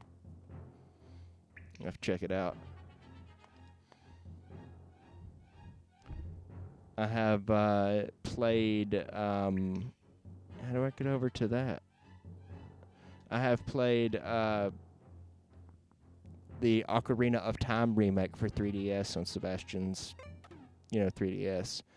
And it's really, really, really great. Like, the effects, I mean, you can tell that the game wasn't designed to have those effects and that they were sort of added in after the fact, because here, in this game, we can't see the effect, but they do try to weave the effect into the puzzle. Like, I think originally when they designed this game, you had to have the 3D effect to solve some of the puzzles.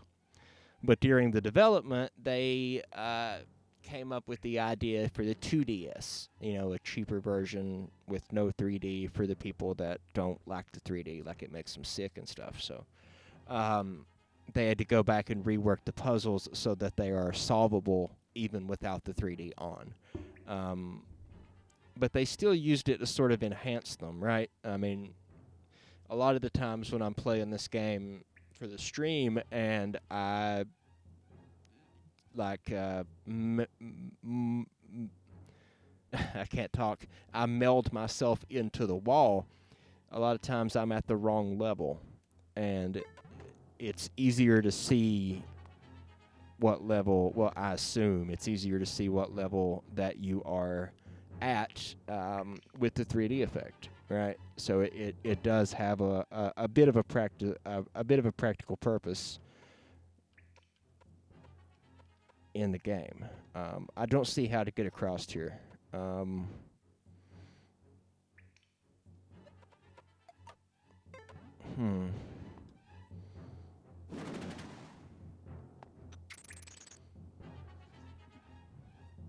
See if there's anything we can grab onto.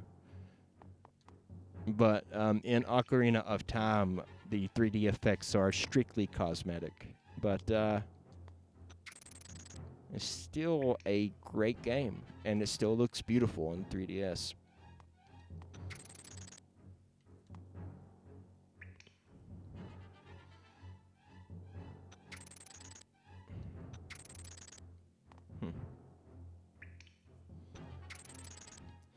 I think this needs an item to be solved, an item that I don't have yet. So let's try to get back over here and do this third dungeon.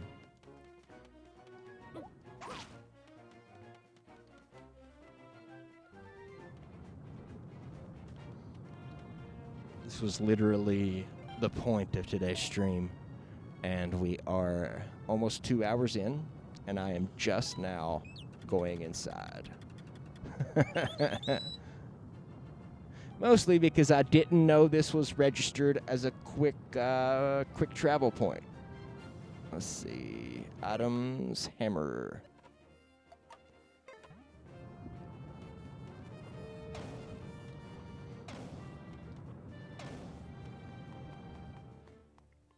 I know it's a bit of a boring stream today, but you know, I haven't streamed in I think more than 8 weeks, so I'm a little rusty, guys. You know, so sorry. But I am doing the best I can under the circumstances, I promise. Hey, that was cool. That was cool.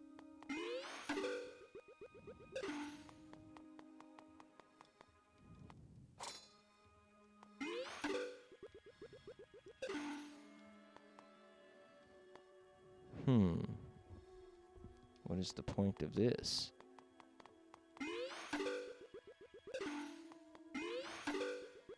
Hey! Neat.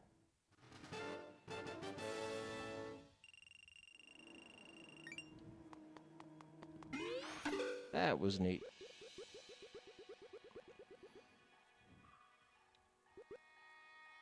Wait, what? Huh.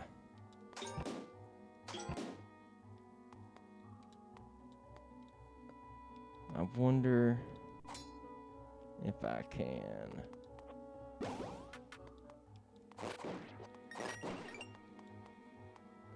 Shoot that with something. Let me see. Maybe a hook shot.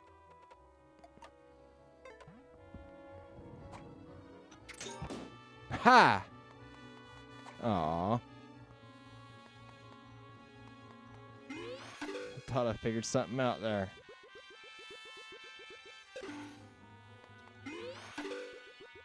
Maybe I did.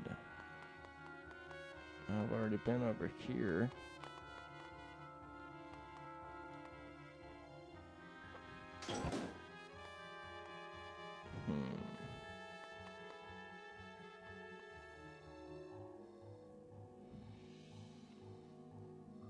Well, I appreciate it, Zippity Doodah.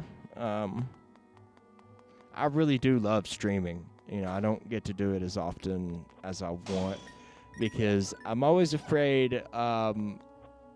There's always a certain number of people, and I'm not like I'm not trying to like shit on them or anything. But there's a certain number of people when I stream games that are basically like. This is not what I signed up for. You know what I mean?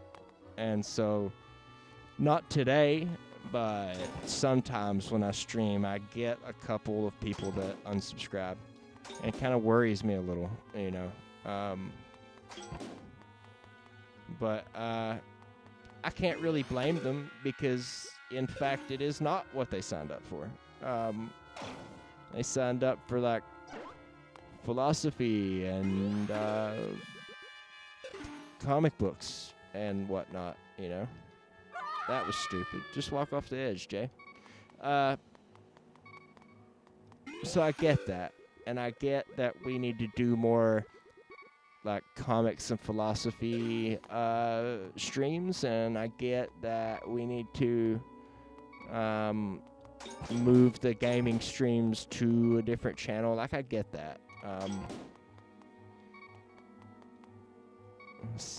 I bounce up there. That's how I come around that way. See, I need to get up there.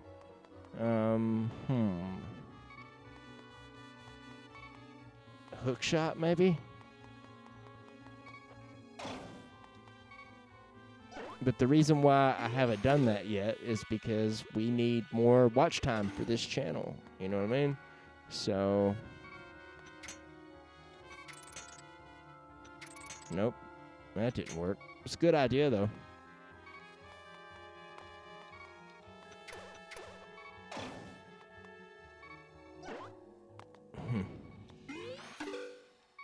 Whoa. Okay.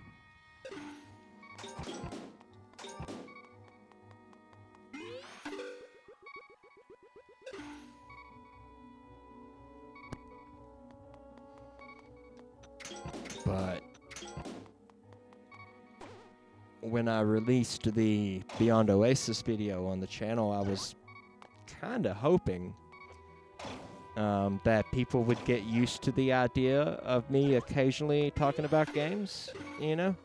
That maybe I could do a video about a game, you know, once a month or something without people freaking out.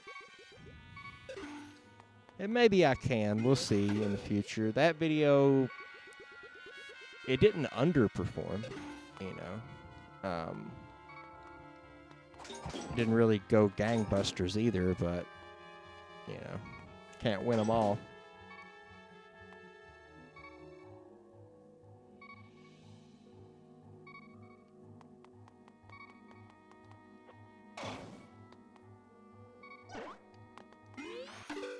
But, you know, splitting my attention between two channels may not be the smartest thing in the world to do. Yeah, people like that come and go, Zippity Doodah says. But just being yourself and enjoying the games you love, no wrong in that. Yeah, you know. I get what you're saying, but I really do want to make a career out of this. You know what I mean? Like, that's the ultimate goal. I'm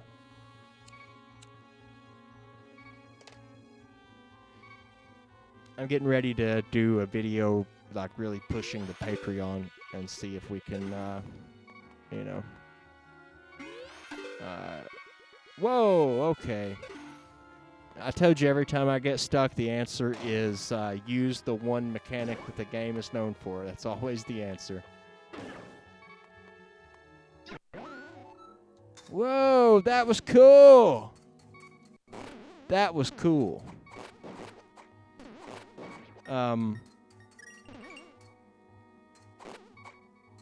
Maybe after the channel gets a little better footing, and after after I have the support that I need to do it full time, then maybe I can combine the two channels back into one.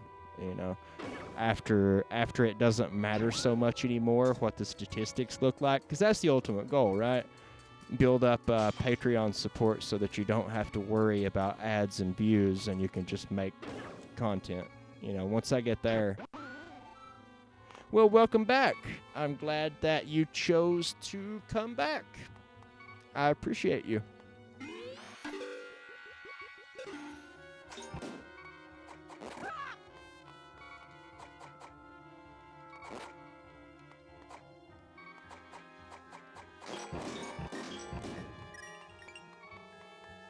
Come on, hearts.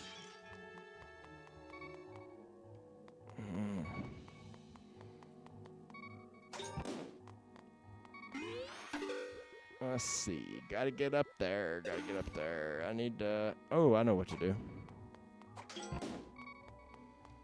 Now I'm gonna have to kill these things, get them out of my way.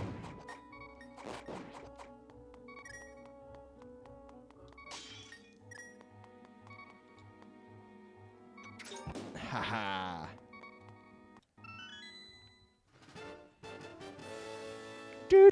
Did you hear that pause from the emulator?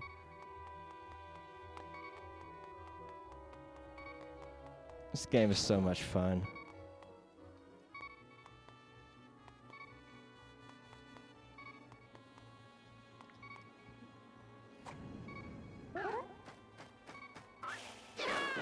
Haha.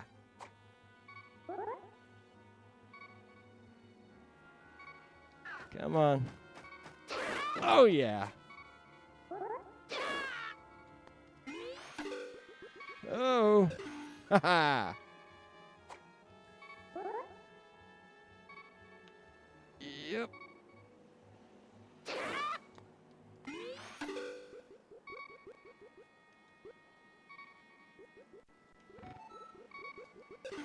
Booyah.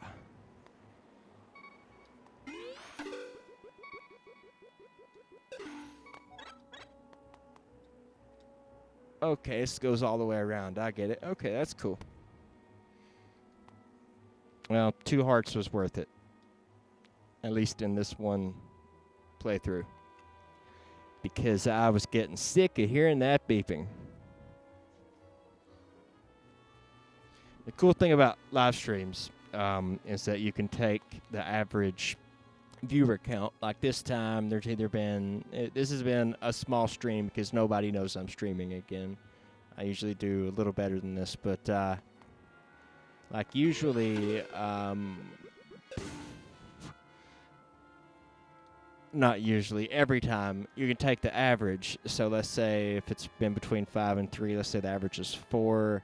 That's 4 people. And if I stream for, let's say, 4 hours, 4 times 4 is 8, that's what, 8 hours? No, 16 hours.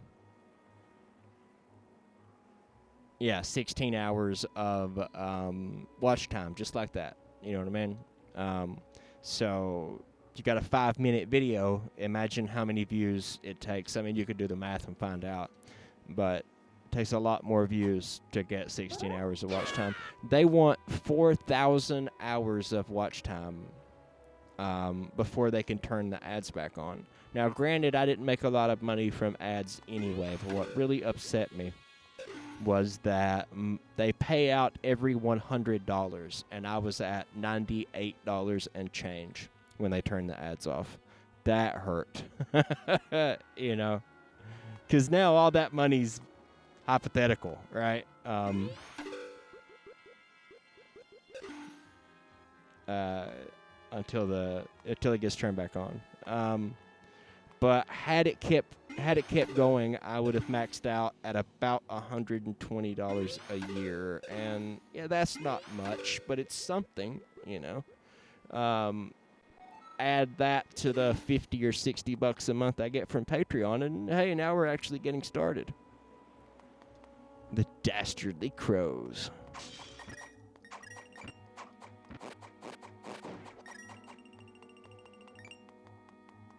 So, I don't really need a whole lot here in order to make it, you know, somewhere between $400 or $500 a month.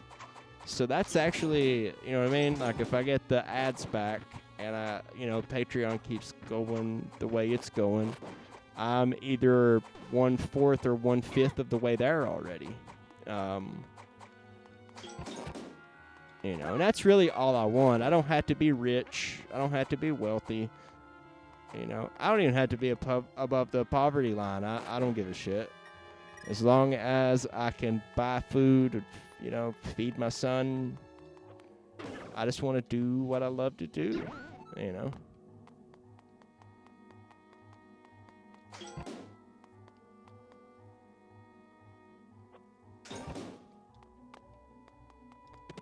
Hey. Seriously? 5 rupees? 5 rupees? Who puts 5 rupees in a chest?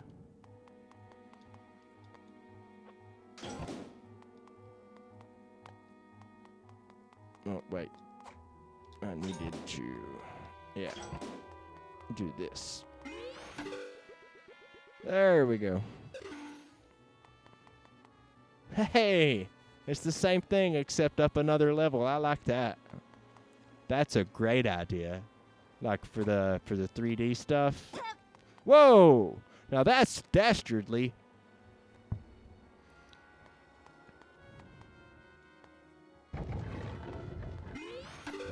Whoa! Oh no! Oh no!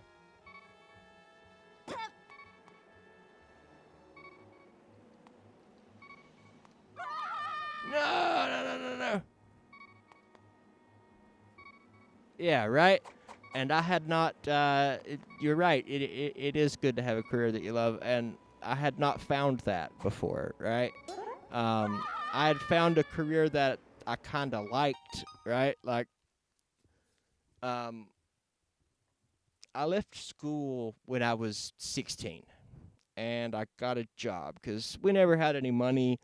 I never had any money as a kid, and the temptation to go out and get a full-time job and have money right now, was too much. And so I left, and I got like a minimum wage job. And minimum wage back then paid $5.15 an hour.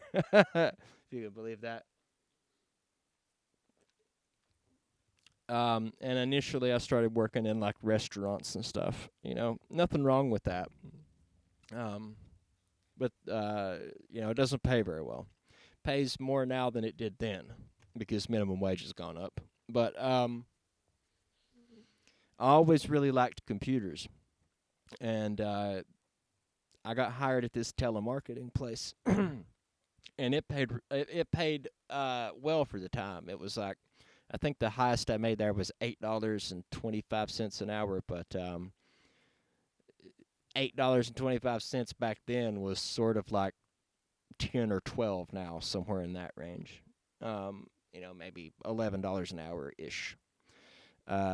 Because minimum wage was $5.15 and it was $3 and something above minimum wage. So minimum wage is $7.25, 7, 8, 9, 10. Yeah, it's almost $11 an hour, like adjusted for inflation, I would say. But I didn't like it, right? Being a telemarketer is a miserable, miserable job. Trust me, they hate themselves just as much as you hate them. But that allowed me to put like telephone experience on my resume, and I got hired doing technical support. Now, technical support may seem like sort of a bottom of the barrel sort of job in the tech industry, but as low on the totem pole as it may be, it was the first job I ever had where I had my own little desk with my own little computer. You know what I mean? And when you're 17, 18 years old and somebody says this is your office, even if it is really a cubicle, like, you feel good, right? You feel like you really came a step up, and it paid better, It paid like $6 or $7 an hour, depending on how long you were there, and like I said, minimum wage was $5.15 at the time, and I eventually worked my way up. I moved from that job to a similar job with a local company, and moved my way up to like $8.25 again, right? But it didn't make me happy. I was happy to be making a little extra money, and happy to be out of the restaurant industry.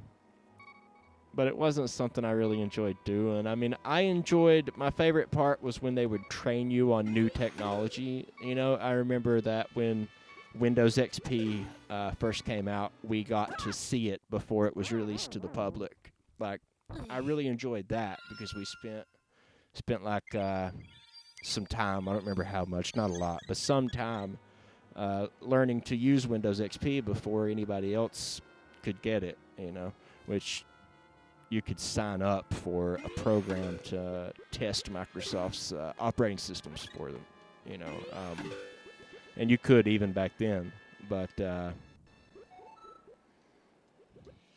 whoa, did I miss anything down there, anything important? But anyway, I eventually went back to college and majored in computer science. And I didn't finish, but I really liked computers, and I was pretty good at it. And so I started making websites for people, like as a freelance web developer, and that was closer to a career that I liked, you know. I didn't love it, but I liked it a lot more. And then I went from there eventually to YouTube. And the thing about YouTube is that it sort of incorporates everything that I learned, like from tech support, because you have to do your own tech support when you're doing YouTube. Something doesn't work, you got to troubleshoot it on your own, and so that came in handy. And then like learning to use editing software and stuff like that. Like once you have been trained on like different types of software, it becomes easier to learn software in the future. You know what I mean? Like the first time you learn any piece of software, they have to explain to you where the menu's at, you know, file and help and all of the options in between, you know, which all the options in between are different in different programs. But like the first time you learn a program, you have to learn how all those menus and options and things work. You know, when I first went in to do tech support, like they were like, oh, well, there's two different kinds of email. There's the POP3 email and the web-based email. Well, I didn't know that. You know what I mean? I had no idea. But they taught it to me. And like I got really good at troubleshooting, because the key to tech support is not knowing the answer. It's knowing how to find the answer. That's where you find success, right? Being real quick at looking things up and understanding what you've looked up and being able to follow, you know, instructions on a computer screen and lead somebody through it. Nowadays, they've got this really cool thing where, like, you just sort of use something like TeamViewer. They don't use TeamViewer because it's incredibly it's incredibly insecure, and like not insecure in that it doesn't think that it's attractive, but it's got a lot of security problems, and that's why it's associated with scammers a lot.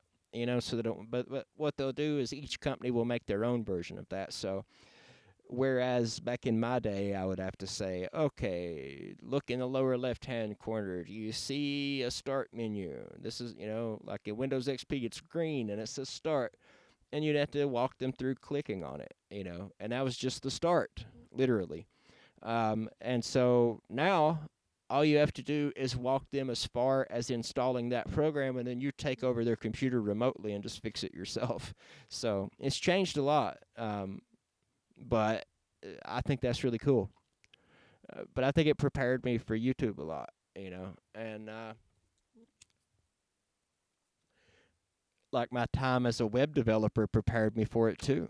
Hey, G Money, what's up? Yeah, we are live. Don't forget to support me on Patreon. Thank you, G Money. I'm really trying to get the Patreon off the ground, so he is absolutely correct. That is the best thing you can do to support the channel, which is basically what I'm talking about here.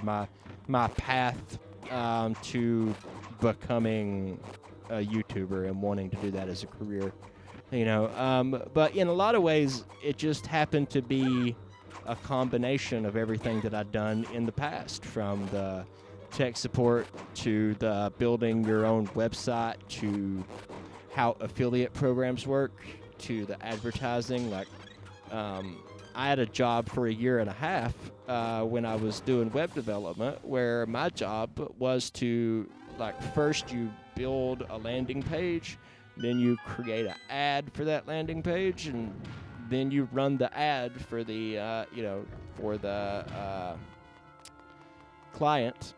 And that's what I did for a long time, run Facebook ads all day long. You know, and you'd have to keep building different landing pages to keep it fresh. And so that's helped a lot, you know, because I know, you know, I knew what click-through rates were, and I knew what watch time was, and all of that stuff. Thank you, G Money. One of the best things that you can tell a YouTuber is that they're underrated, or they ought to have more subs, because that's like the nicest thing you can say to somebody that spends all of their time making YouTube videos. That's really cool of you to say that.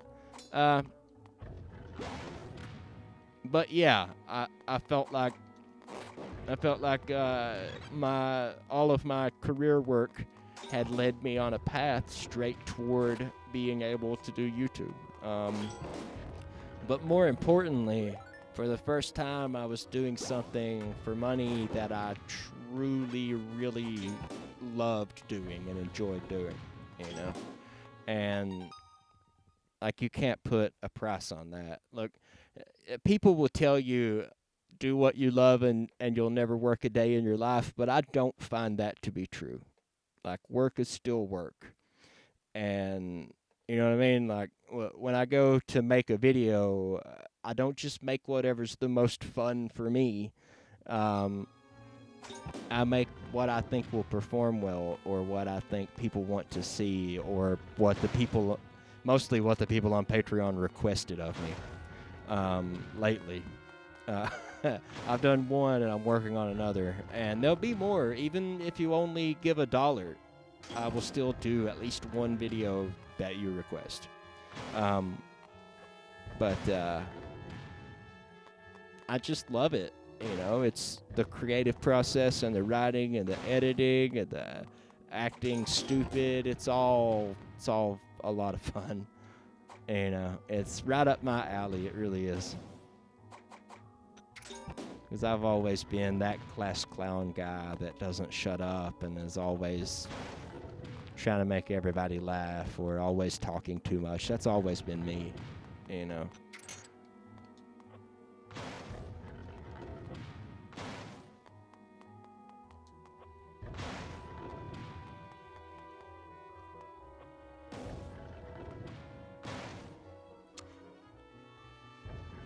Well, it's true that you're underrated. I almost feel like a YouTube hipster following her career. Oh, thanks. The hair, I have a haircut scheduled for tomorrow, and I'm about to tell you guys something that is potentially very embarrassing, and that is that my mommy cuts my hair.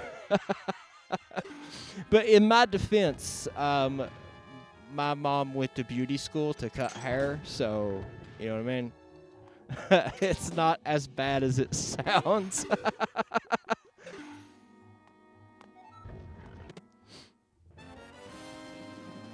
But, yeah, I asked her today. I was at her house today, and I was like, yeah, you gotta cut my hair. It's getting unwieldy, man. It's getting uncontrollable. Right before I decided to do YouTube, I had hair all the way down to my ass, you know, and I cut it because I thought it was making me look older than I was. So yeah, maybe I'm a little slightly conceited, I guess. Little too concerned with how I look. Yeah, nothing wrong with that. No, nothing wrong with having long hair. Your mom is the best. Mean the hair as a compliment. Well, I appreciate it.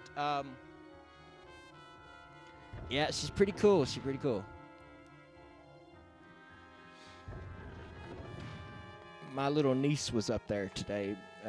My brother's daughter, and she is something else. She calls me, and this is true, she calls me Uncle Stupid. Because when I'm around her, I'm always saying things like, what color is this? And she'd be like, that's red. What color is this? That's blue. And I guess somewhere down the line, she assumed that the reason I'm asking is because I don't know. Right? And so she decided that I must be stupid. And so I'm Uncle Stupid. And my grandmother said that she asked her the other day, said, is Uncle Stupid really stupid? Because, like, he talks good. She's like 3 years old. Yeah, there's like, no, honey, Uncle Stupid's not stupid. He's just doing that. Because once I found out that she actually thought I didn't know, I started playing into it. You know what I mean? I started really yucking it up. Acting like an idiot.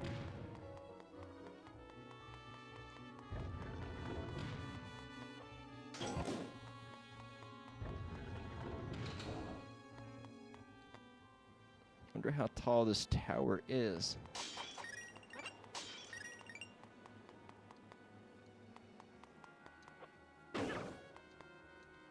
Uh-oh, uh-oh, uh-oh! Whoa, that was cool. That was cool. That's cool. Whoa, I need that chest. 100 rupees, whoop-de-doo. Father of lies. Yeah, she's worried about poor old Uncle Stupid. How you doing? Speaking of Patreon, the Father of Lies is one of our patrons on Patreon. Shout out to the Father of Lies.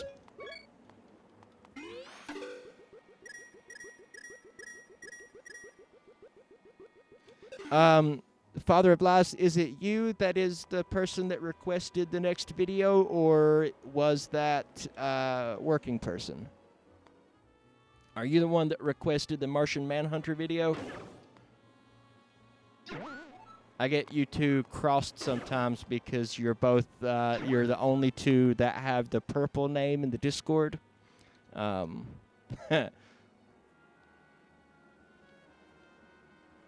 And, well, I know you apart, but sometimes I can't remember which one of you said what. Yeah, rupees are so worthless in this game, it breaks my heart. But it's a great game, though, it really is. Oh no, oh no, oh no, oh no! Where's my shield? Where's my shield? Where's my stupid shield? Don't run, you idiot! I don't know how I got through that without dying. What is under there? Are those fairies? Because I need those fairies. Yeah, I knew that was you. I totally knew it the whole time. I totally knew that. Let's see. I need to switch to the net without accidentally catching one of these. Oh, jeez. Wait, are they regenerating? They are not regenerating. Okay. Let's see. Net.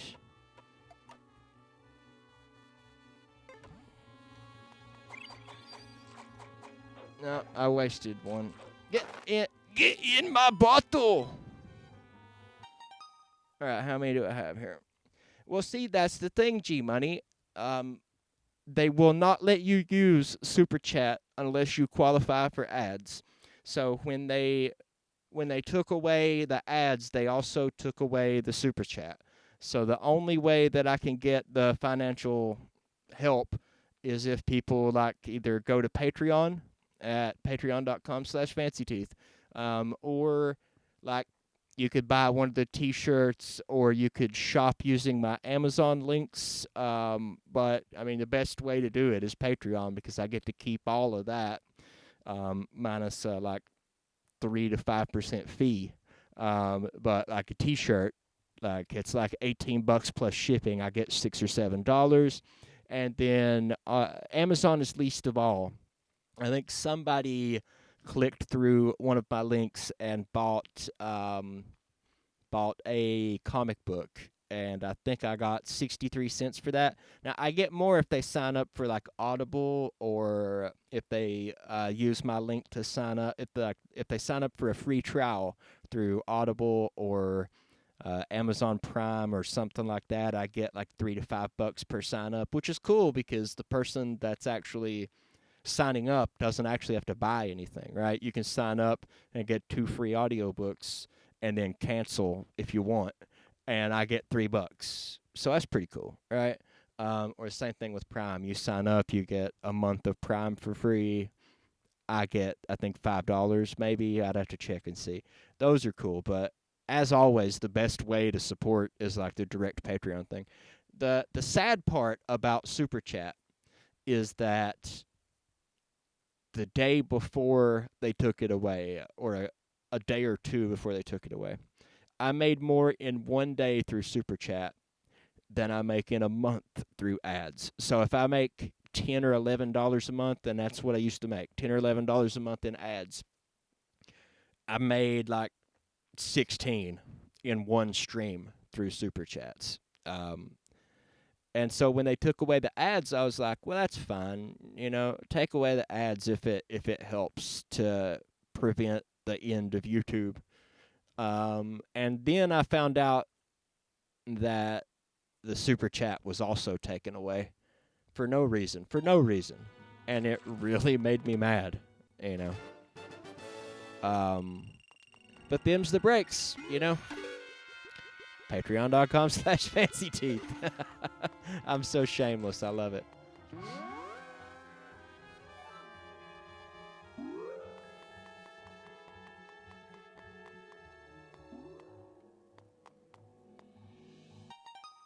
Go to Jay's Patreon. YouTube took away his super chat. Yep. Even $1 a month. You give $1 a month on Patreon, and I will make your video idea. You tell me what character, and I will make the video. You know, that's pretty cool, I think. Like, right?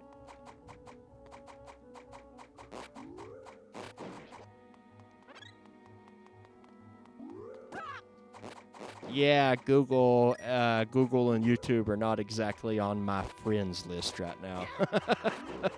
You know, I feel like I can't make them happy, man. My videos, they say, like, what you really need is an audience retention above 5 minutes or above 50%. And you need, you know, all of these things. And, man, like, statistically, I have them. You know, my videos routinely have like a 6-minute average, you know, watch time. They get 50 and 55%, you know. But because, I don't know, maybe because I don't make enough videos, maybe that's what the deal is. But for whatever reason, YouTube has decided not to promote me, so. And, like, I guess I could just shoot out 3 videos a week and, you know, reduce the quality and, you know, maybe just talk over top of a image from the comic and put out videos quickly. I could do daily videos like that, but that's not the content that I want to make. You know, I want to make content that gets better and better. I want to make content that requires research and incorporates storylines and answers crazy questions or talks about little-known philosophical concepts. You know what I mean? I want to make the content I want to make. You know, I know a guy who does Star Trek videos, Lore Reloaded. And Lore's a nice guy, and he makes good content. But he does 3 videos a week. And, you know what I mean? I don't want to do that. That's not me. And it's cool that that's what he does, and he's very good at it. And I watch all of his videos. But they're just, they're lore videos. And I don't want to say just, because they're good lore videos. And I make lore videos. You know, I make lore videos, so I'm not above it. But it's not what I am best at. And I think there should be a place on YouTube for both. There should be a place for videos that are about, like, the background of a show or the background of a character that you can make really quickly. And there should be a place for well-researched videos on philosophy and you know what I mean? You should be able to do both. Yeah, no one makes GoogleTube happy, right? I mean, if you really want to make them happy, then be Logan Paul, I guess. You know, but that's not who I want to be, and it's not who I'm gonna be, you know. And if I can get to $400 or $500 a month on Patreon, that's enough for me. I don't need to be rich. I don't even need to be well off. I really don't. I just need the lights and the internet to stay on, and I need to feed my kid, and that's it. That's as far as I care. And if I can make videos and pay the few bills I have, I'm happy. I'm a happy camper. You keep the electricity and the internet on, you know, and keep food in the cabinets. I'm done. I don't care about money past that. I really don't. I just want to do what I do.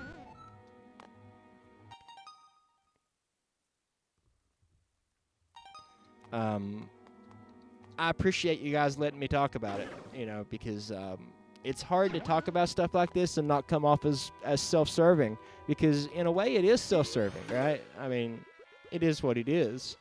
Everybody wants to get paid for what they do, you know what I mean? Like, the guy that makes your sandwiches when you go to the restaurant deserves to be paid, you know? And what's really sad is that a lot of them aren't. A lot of them survive on tips, which is a whole other issue that, you know, needs attention, you know? But, I mean, it's a capitalist society, as bad as I hate to admit it, and you have to survive, you know?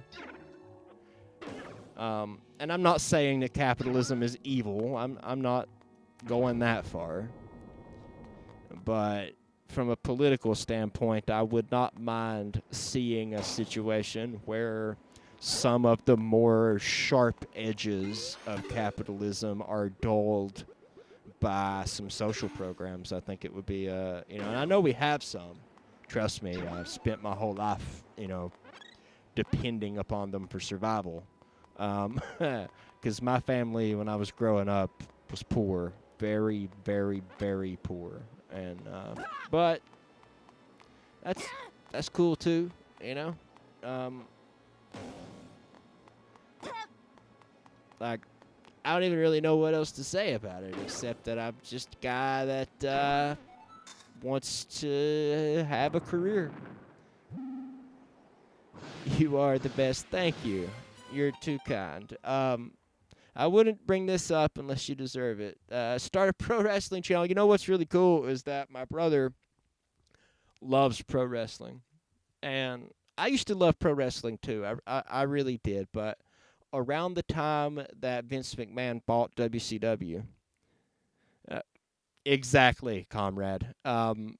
Capitalism absolutely can be evil. It absolutely can be. You know, I'm not saying that it is, but it can be. And I think that we need some safeguards against that. And I think that that takes the form of socialism. And, you know, I was even talking about Lore Reloaded earlier. Lore would not like that. He would not agree with that. But he's still my friend. You know what I mean? We can disagree, and we can have left and right, and we can all try to work toward a center, you know. But in the end, capitalism is a game that only some people can win. And it inevitably piles up all of the money in a very few hands. And the middle class, we are learning in late capitalism, turns out to be something that only exists for a brief period before the gap between the rich and the poor gets so wide that you have the 1% and the 99%, you know. And we need to do something about that. And it doesn't mean that we have to do away with it entirely, but we need to find some ways to make it less evil. And all of those ways involve socialism, you know, period. So America is just going to have to get over it. But for the pro wrestling thing, I quit watching right around the time that Vince McMahon bought the WCW. You know, I was there for the whole NWO thing. I was there for, you know, the whole Attitude Era. And I loved it, and I watched it. You know, I watched Thunder and Nitro and Raw and SmackDown, you know, back in the day. My brother still watches to this day religiously, and he is like head over heels with the, is it the AEW is the new one? I mean, he's just absolutely thrilled with this. And I told him, I was like, you need to write some videos. Like, you don't have to be on camera. You don't even have to record your voice if you don't want to. Just write some videos and let me record them and edit them together, because people will absolutely watch. So I'm going to show him this chat, and I'm going to tell him that I've got people that want to watch your videos, so you need to record them. Let's see. Father of Lies says, I'll go for that, comrade. Capitalism is evil. Absolutely. Zippity Doodah says, I would start a pro wrestling channel. Everyone wants to succeed. Both of those things sound good to me. You should start a pro wrestling channel if you know something about it, if that's what you're passionate about. I say go for it. The worst thing that could happen is that it becomes a thing that you did one time, right? I mean, there's no downside. G Money says, my family was okay due to the military, but I was homeless for a couple of years and worked my way out. You have the work ethic to become a huge channel, brother. Middle class will always be screwed over. I agree with all of those things, man. I think that I do have the work ethic. I mean, I hate to like brag on myself, but I do have the ethic.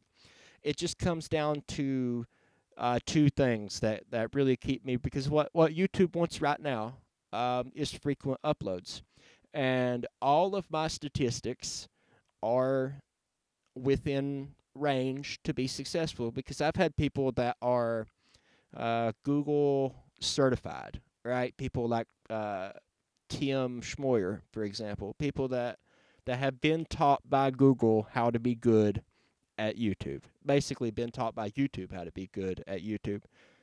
And they've told me, like, the only thing you can do from here is to make more content, at least once a week, if not 3 times a week.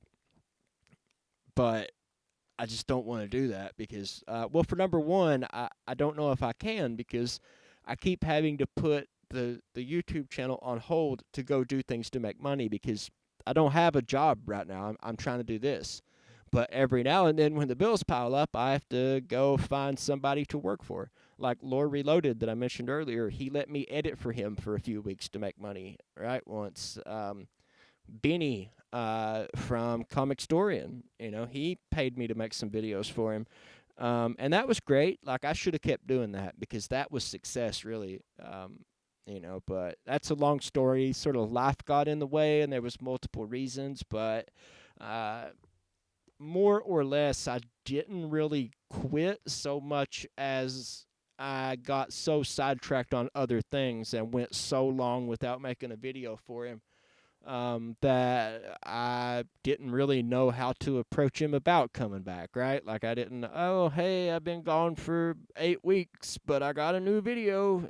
That wasn't going to work, But if I knew then what I know now, like, success is success. So just because it's not your channel, you know what I mean? What I should have done was just put all my energy into being a part of Benny's channel, and then I would have been, hey, you're a YouTuber getting 100,000 views a video and being paid for it. That's it. That's the end game. That's what you want, right?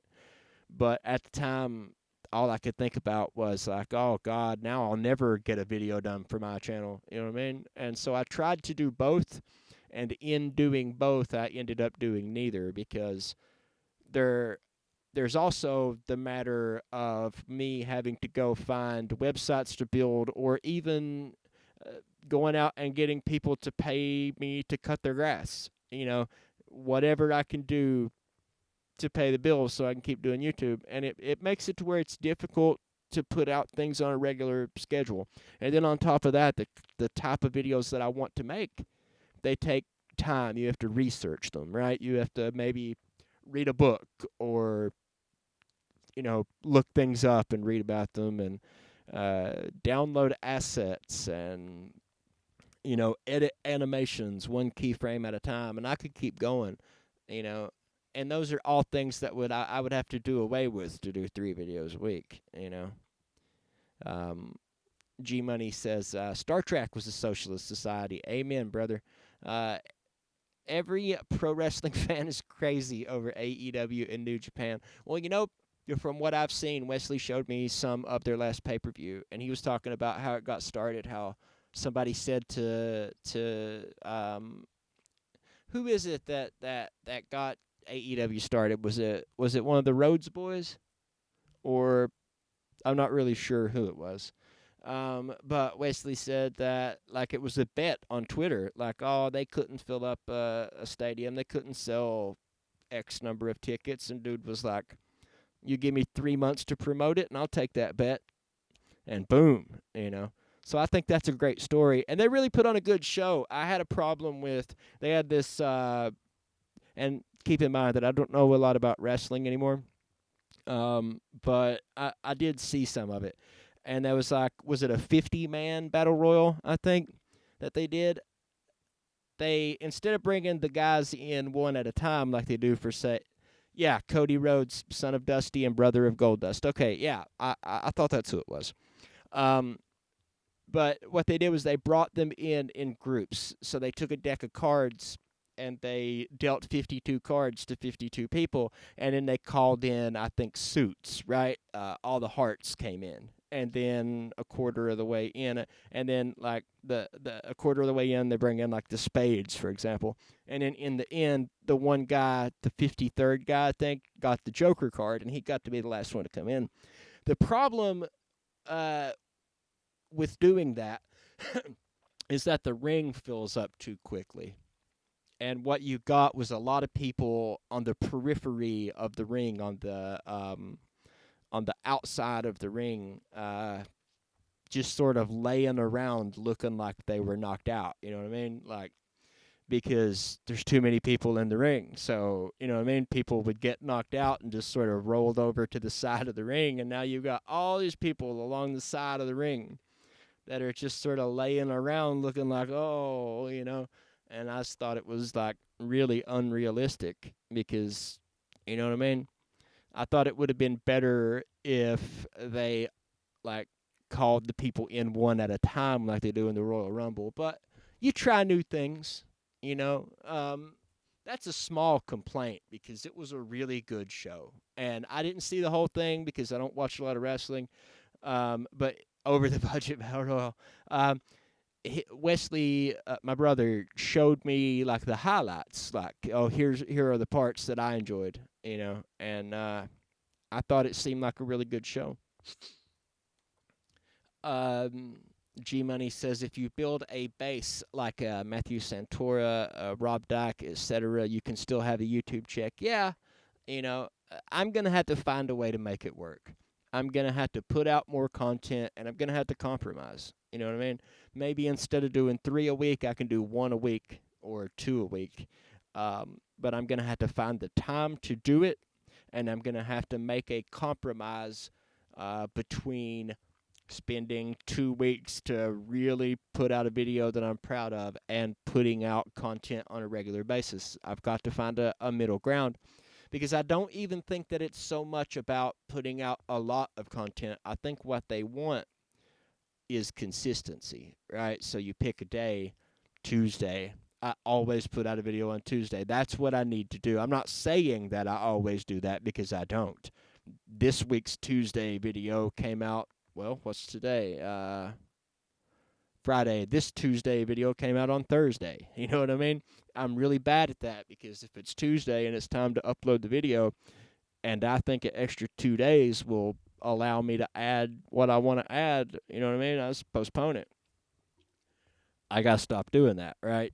No idea has to go into the video, and maybe certain ideas can go into the next video, so I'm going to have to learn.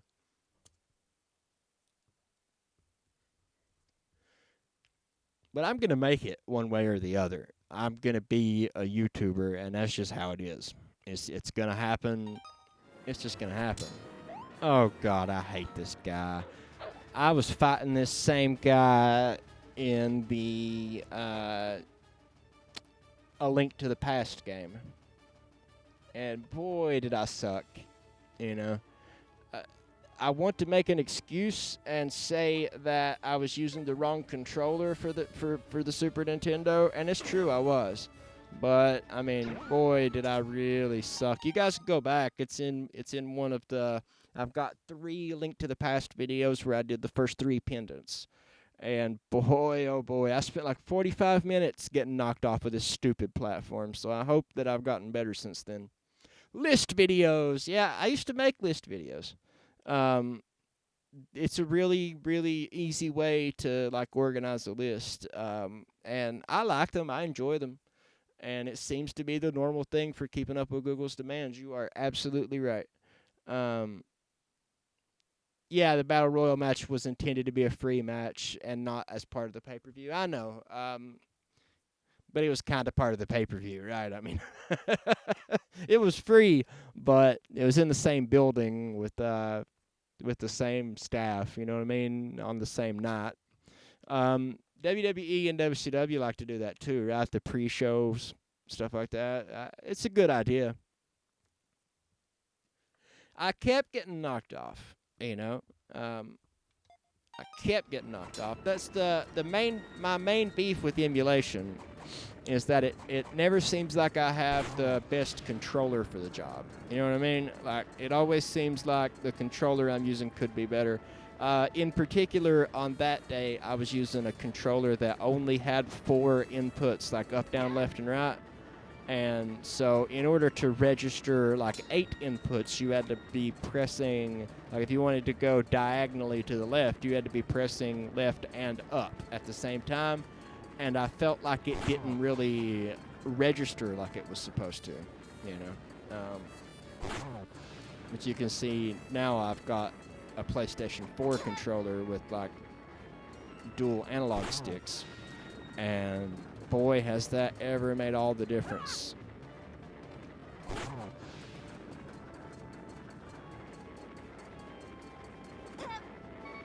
Plus, I was really going about it wrong. I was trying to like use the dash, I believe, last time. And that was probably a bad strategy, but I've done it that way before. I've got a yeah, parry. There we go. Yeah, you Googled it, G-Money, and told me some strategies. And the one I was using was not the one that ultimately won. I believe it was, if I remember correctly, the one that you gave me that eventually got the job done. Because it was bad. I was getting frustrated, too, and you could tell it. You know, I had a hard time. See, look how easy that was in comparison. This is the Hori pad. Let's see it. So it's a PlayStation 4 controller. It does not have rumble as far as I know, and the analog sticks are shit. But if you're playing like old school games on your PS4 or on your computer, it's really good for that. You got a heart container. Your maximum hearts increase by 1 and your hearts are replenished. Oh yeah, man, I was totally heated. I was really getting upset. That's the reason why I haven't gone back to that game since then. Yeah, I love that game so much, I really do. But I've never had that kind of problem before. So it really messed with my head. I was like, oh my God, am I getting old or something? What's going on? I'm worthless today. It was bad, man. I was so upset. Hey. Hear me, Link. You have done well, my young hero. You acquired the Pendant of Wisdom and the Pendant of Power. In the old game, you had to get 3, but this time we just gave you 1 and said, hey, the princess had this. How about that? Here you go. Because we didn't feel like doing 3 dungeons. Now that you have all 3 pendants of virtue, you have proven yourself worthy of the Master Sword. You will find the blade deep within the lost woods. Now go and claim what is rightfully yours. Couldn't it have just been wrongfully mine? We could have went and got it already. Yeah, there is a part of me getting old. It's called my body. Yeah, I got stuck for a bit too back in the day. Like, It's not like we could look it up, right? That's not how it worked.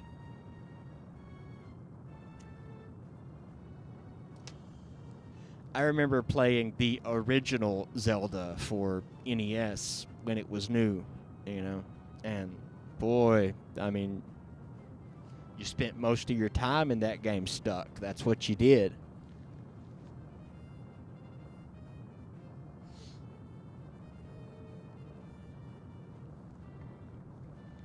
I turned off the air conditioner, you know, to turn the microphone on, and boy, is it getting hot in here.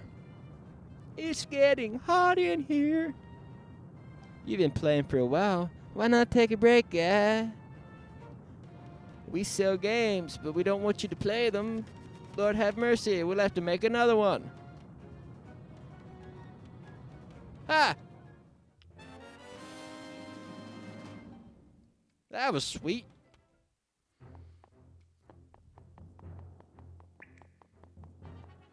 Oh. Found some fairies. Biatch. With my mind on my money and my money on my mind.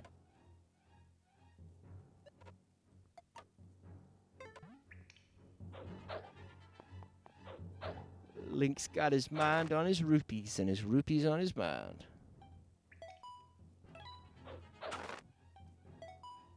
Rolling down the street, catching fairies. Sipping on bottles of milk. I'm so stupid.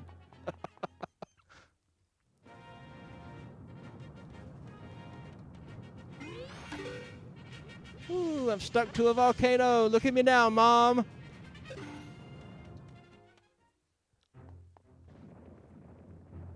Yeah, that's exactly what it is. You already bought this game, guy. Why not take a break and buy another one? Let me tell you about a magical place called Mom's Credit Card. Oh, yeah, Prima Gods. Hey, I'll tell you about the most amazing thing that ever happened to me with one of those gods. I had Final Fantasy VII, and eventually we bought the god. I'd already beat it by then, but I've played it all the way through probably several times. Many years later, after I owned it, I didn't have it anymore. I don't know where it went.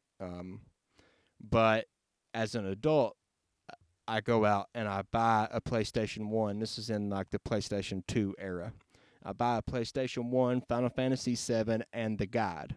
And I bring it home, and I'm playing through, and I get to the end, and there's this ice dungeon when you're headed toward the end of the game. And there's a hallway where you go up and to the right.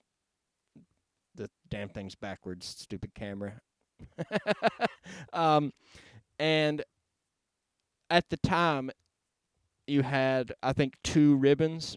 I want to say 2 ribbons. And what a ribbon does, if you remember, you probably know, G-Money, it keeps you from getting any kind of status elements. You can't be poisoned, you can't be blinded, you know, which is good because the last boss has an attack where he stacks all of the status elements on you. Or one of the bosses toward the end. I think it was the last one. I really don't know. It's been a long time.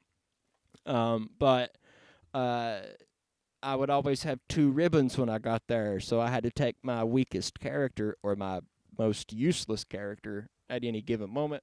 And because of the materia system, depending on your build, whoever's weakest, I mean, it's a fucking toss-up, right? You don't know who's weakest until you get there, because you can build all the characters in so many different ways. Teach them, you know. I like to teach them all of the magic because I have OCD and I am a crazy person. But I got there, right, and I always had to let that one person go because you can't keep fixing it. You know, there is an item that will cure all status elements, right? But you'll be wasting a turn every time. And But anyway, I'm going up this hallway, and the guide doesn't say anything. Whoa, I didn't mean to do that. I didn't mean to delete your message. I'm sorry. Sorry about that, G. I didn't mean to delete your message. G said it's a pain in the ass if done wrong, and he is correct. You know what? I'm going to make you a moderator because that was totally bogus. Sorry about that. And Lies, you are also a moderator. So there you go. So anyway, I'm going up this hallway, and I do this thing when I'm playing those games where I will purposefully walk while walking into a wall. So if I'm going up, I will hold up and right, because if there's a hole in the wall, I want to find it. You know, it never works, but I'm always doing it anyway because it doesn't hurt anything. And I get to the top, and there's a hidden wall, and there's nothing there to give it away. And I end up going right through the wall, and there's a chest, and inside is a third ribbon. This is not in the guide. It's not in the Prima guide, right? And so, like, I thought it was crazy. And so I'm like writing in the guide with an ink pen, drawing a little extra, like, corridor there that goes off to the right, and a little chest, and writing down what was in it. And I just thought it was amazing because, like, when they made that guide, how many people played that game all the way through for them to put that guide together for me to find something that wasn't there? You know, it reminds me of the story about Donkey Kong 64 and how there was a coin hidden in the grass. And all you had to do was walk over there and find it in the grass, but nobody did until one day a speedrunner, I think, I don't want to say this for sure, but I feel like the story was that they were looking through the code, right, trying to find different ways to break the game for speedruns, and found this Donkey Kong coin, like a rainbow coin, I think they're called. And nobody had ever found it. Like, you can't find a reference to it on the internet before then. It wasn't in any official strategy guide. It wasn't in any third-party strategy guide. There was this coin laying in the grass in the Donkey Kong game, and nobody found it until speedrunners broke down the code of the game and went looking for things to find. That's amazing. That's amazing, you know? The internet is amazing. It's amazing.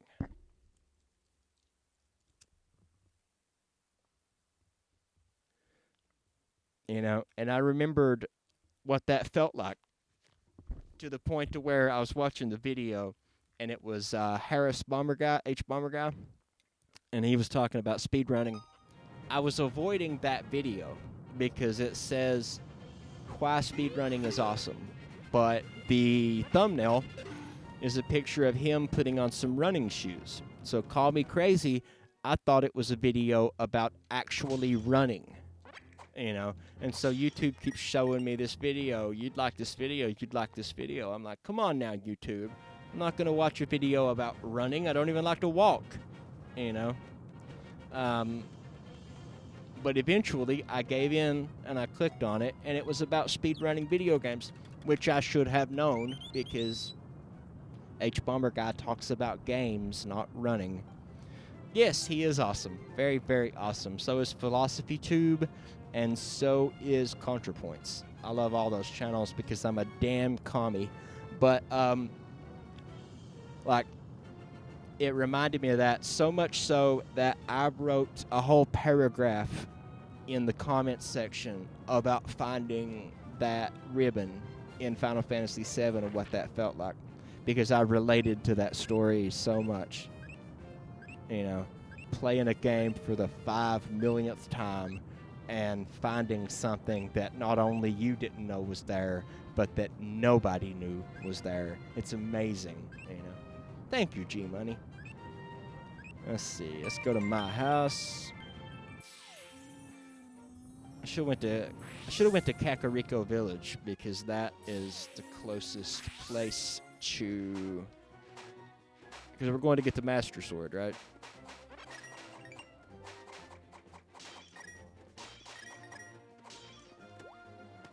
Do do do do. Do do do.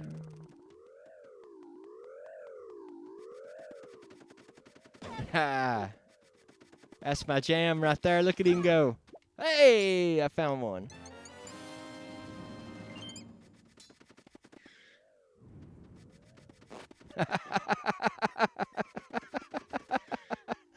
That's so cool.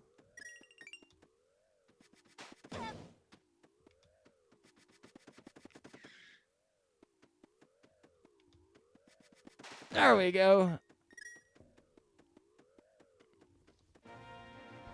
Da da da da da da.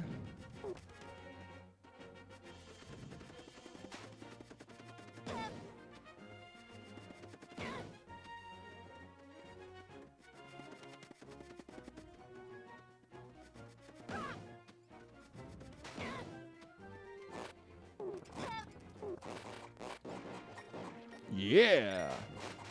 I'm tearing them up tonight, boys.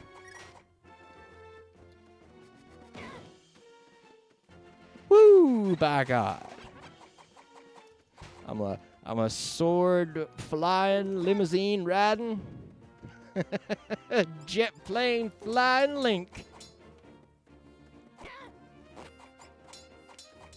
Woo, I said by God, woo. Those guys and Doctor Who keep me from getting too deep in some of the worst parts of YouTube. Yeah, you know, if I had $1 for every time I saw a comment on one of those channels where somebody was like, I used to hate social justice warriors, and I used to think, you know, that all liberals were this and that, you know, and then I found these channels. I used to be transphobic, I used to be homophobic, and then I found this channel, you know what I mean? It's like heartwarming because you know that people are capable of so much better, you know, and sometimes they do better, and it's amazing. It really is. And I hope that sort of thing never ceases to amaze me. I truly do. Because I feel like the day that I see a message where somebody talks about coming back from the brink like that, and it doesn't make me feel something, will be the day that the cynicism has finally eaten my soul. You know what I mean?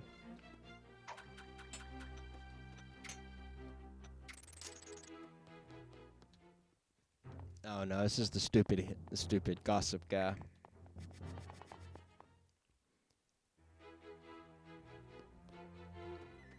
You know, I've got a lot of right-wing friends, you know. I even have right-wing patrons. I really do. I can think of 2 off the top of my head that are pretty hardcore right-wing. You know, one of them's a family member. So I'm not trying to shit on people that are on the right. You know what I mean? Like, we've all got political opinions. We've all got economic opinions that basically amount to political opinions, you know. But I think that we should all be able to, in a perfect world, we would all be able to spot, like, homophobia and transphobia and racism and call it out for what it is, and know that it's bad. You know what I mean? Like, in a perfect world, that would be easy. You'd see it and you'd spot it, and you'd correct it, and you'd be able to talk to them logically and convince them of the error of their ways. And I know that the world doesn't work that way. You know what I mean? But I love that every now and then when the stars align correctly and the right person sees the right video from, you know, at the right time, that sometimes it is that easy. That every now and then, somebody will have thoughts and feelings that are homophobic and transphobic or racist. And they'll be in the right place at the right time. And somebody will make an argument, and it'll change their world. I love that that's a thing that happens. You know what I mean? Like, you get what I'm saying? I love that happens. I I really do, and I hope it continues to happen. G Money says, got to Star World on my OG Super Mario World with my 8-year-old son, and I waited till the song changed and my son lost it. It was awesome to see the same reaction from my son. Star Trek did almost have a perfect world. Isn't having a son like a? Isn't it amazing? Isn't it? Isn't it amazing? The doctor's main ideologies luckily leaked into me. Yeah, and this would probably sound scary to somebody on the right, and maybe it is. But I like the idea that we can reach out with fiction and use it to put good ideas in people's heads. And I get that that could be misused, and that sometimes it is misused, and that people like Steve Bannon misuse it as a matter of career. You know what I mean? Like, that's what he does. He makes shitty propaganda videos. Welcome to the Lost Woods. These lost woods will trick you into going back the way you came, but all hope is not lost. If you can follow me, then you can walk a little deeper into the woods. Watch carefully. I'm watching.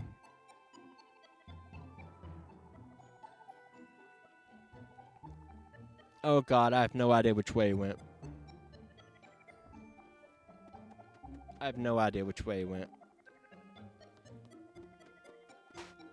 Yeah, it's amazing, isn't it? But I do. I like the idea that that we can use media to reach people with good messages.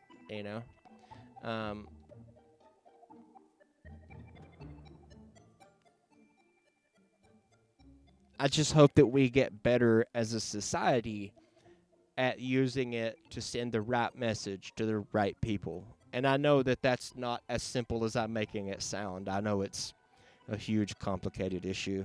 And I'm glad that we've got people like Philosophy Tube and H-Bomber Guy, who's always talking about how he's not smart, but he is,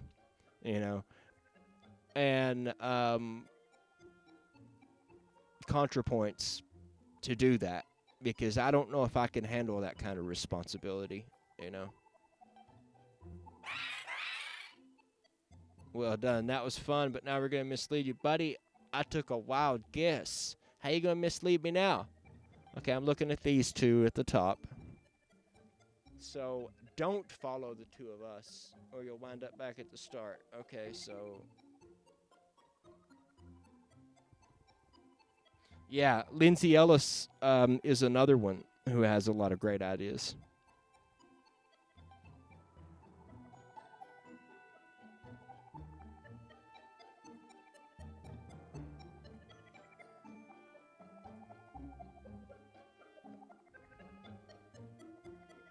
Okay, I think they went left.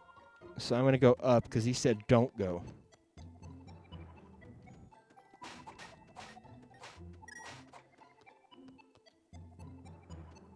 Hey, I did it. I did not do it. Welcome to the Lost Woods. There was only one wrong answer, and I managed to find it. That's fantastic.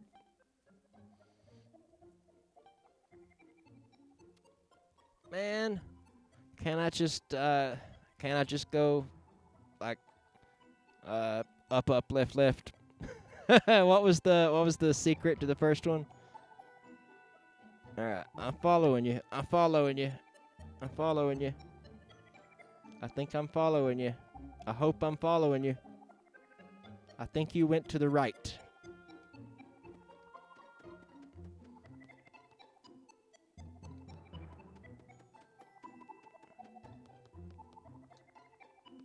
Hey, I did it. Okay.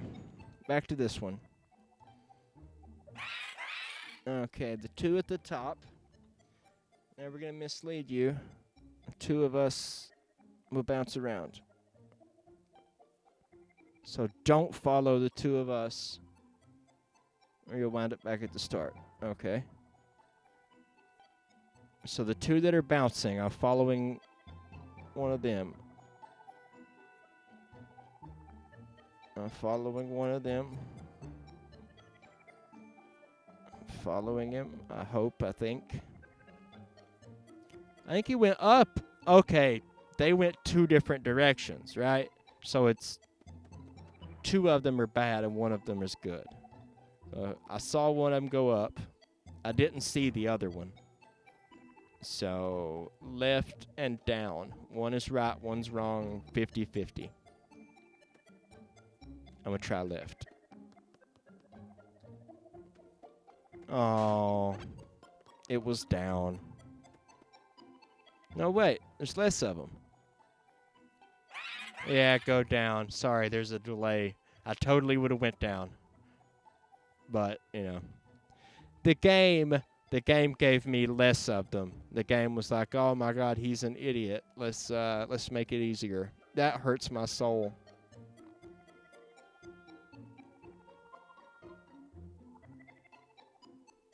The game thinks that I'm pitiful.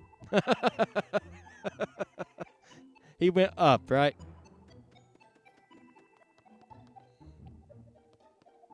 Yep, he went up.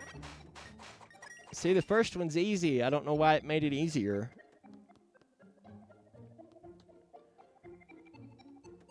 I can't believe the game reduced the difficulty.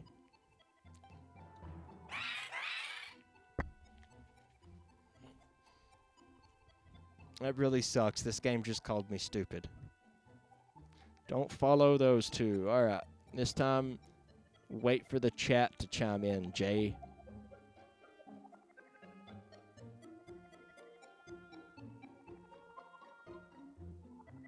I'm trying to follow both of them. I think I did. Okay, it's left this time, right? They went up and down.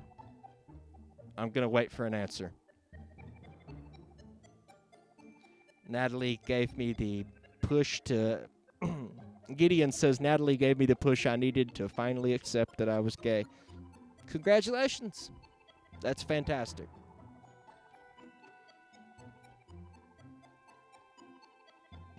Are you happier now? Did it help you, you know, to be happy? I hope so. Is it left, guys?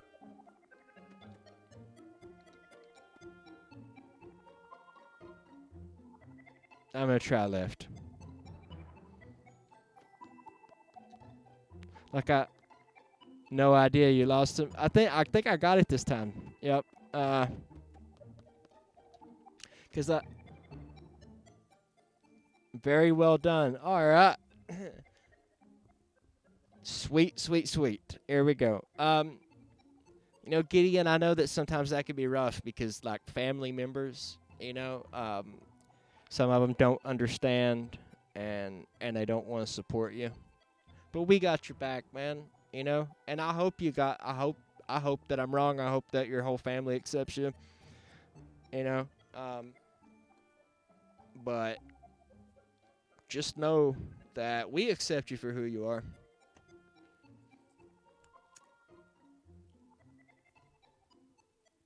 All right, let's try one more time. We got 3 of them. Don't follow the 3 that are bouncing around. All right. You can't go in. Okay, there's 4 of them, so yeah, they can. All right. I think I'm doing it. Yeah, I think I'm doing it. Oh, that was rough. That was rough. I really lost him at the end there. But I swear I think it's down.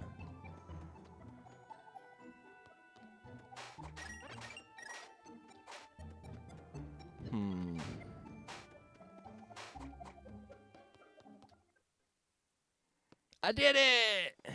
I actually got pretty good at that by the end, didn't I? How about that? I can bid you a game.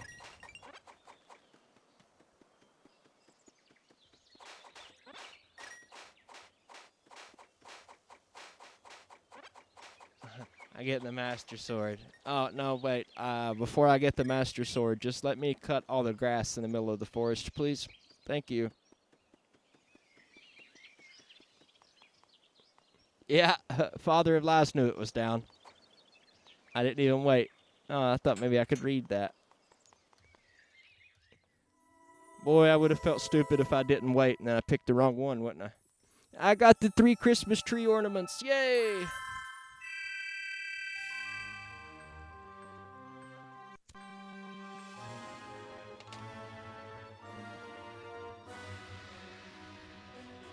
You got the Master Sword, a blade for a true hero. It fires a beam when you're at full health. My mom, Gideon says my mom is the only one that doesn't accept me. And if things get worse, I always have my brother's house to escape to. Maybe she'll come around, man. You know, maybe she'll come around. I know it's really cliche, but, you know, people are afraid of what they don't understand. And I think that people are taught by society from a young age to look on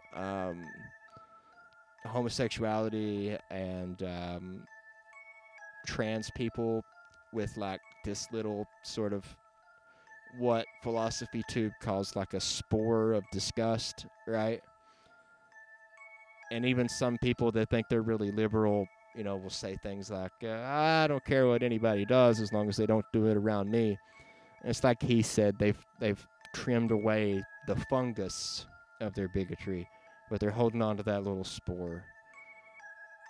And the problem with the spore is that it could be accidentally spread to other people and can grow, you know. But hopefully having you around will eventually make your mom into a better person. I'm not saying she's not a good person. There are lots of good people that have bad ideas. It happens, you know. And hopefully you guys will eventually come out of this with a better relationship. And I wish you the best. But no matter what, I accept you for who you are. And I'm glad that you're here, and I'm glad that we met. G-Money says that he is sorry, but he's got to be up in 6 hours. My God, man, you should have already been out of here. You got to scoop cat poop, make lunch, and kick some sense into people that are bigots. Yeah, you do all those things, homie. Thank you for showing up. I really appreciate you, and I hope you sleep good, man. Have a great night. I'm probably getting ready to wrap up anyway. We are well over 3 hours here, so I'm going to get the Master Sword and go save it, and we're probably going to be done, you know. The sword you hold in your hand is the one and only Master Sword. Now that you possess that blade, you can break the barrier at the castle. So make haste. We don't have much time left. Get to Hyrule Castle. Yeah, buddy, Hyrule Castle's got to wait till tomorrow. It's almost 2 in the morning here.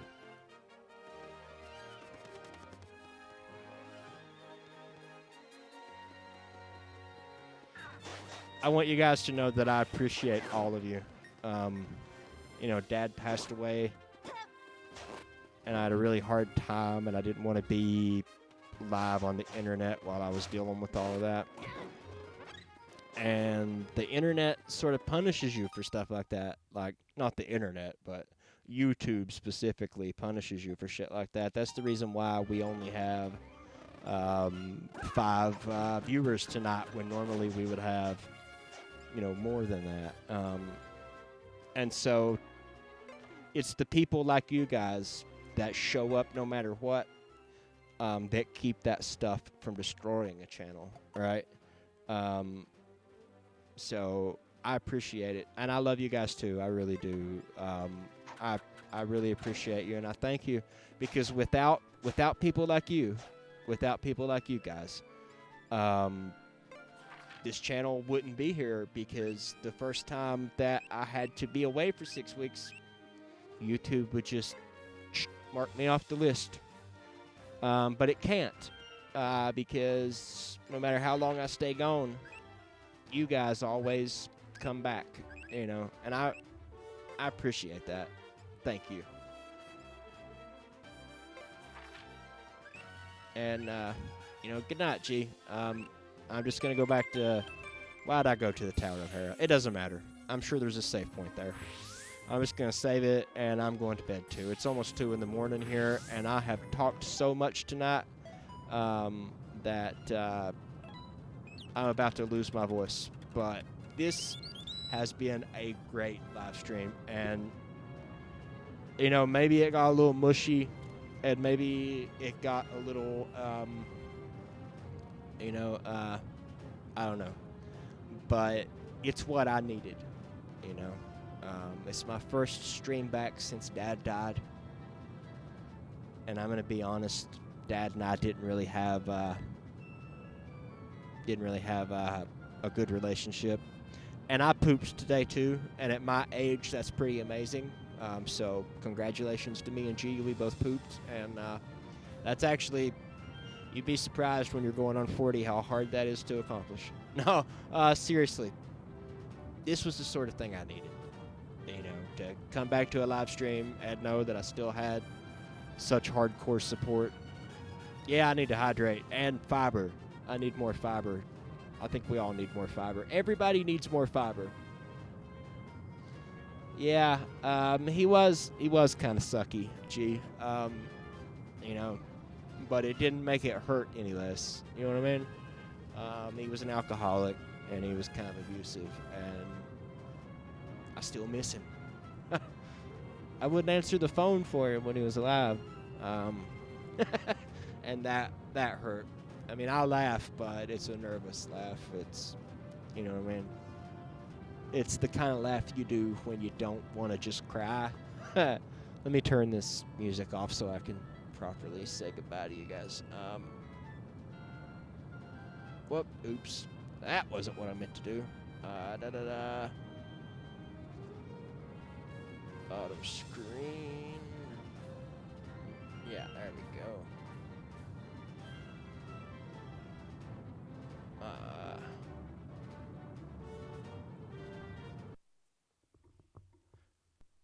G says, I'm old. No, it never does. I missed mine as well. Yeah. Prune juice makes you poop. That's good advice. Fiber does a good job for me, and I use milk of magnesia sometimes does a good job. What a strange, beautiful conversation. Thanks, Father Elias. I'm glad that you could stay around too.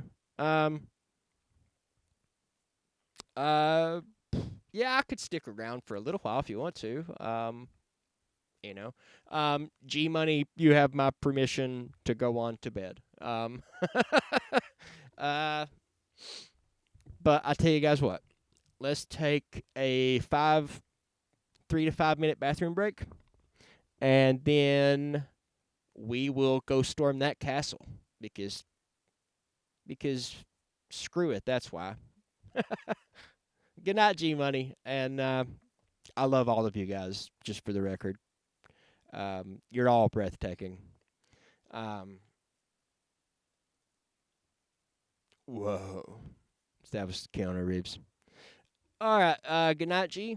I'm gonna put up a timer here, and I will be back when the timer hits. I'm gonna set it for 3 minutes. I'm gonna use the bathroom, get something to drink.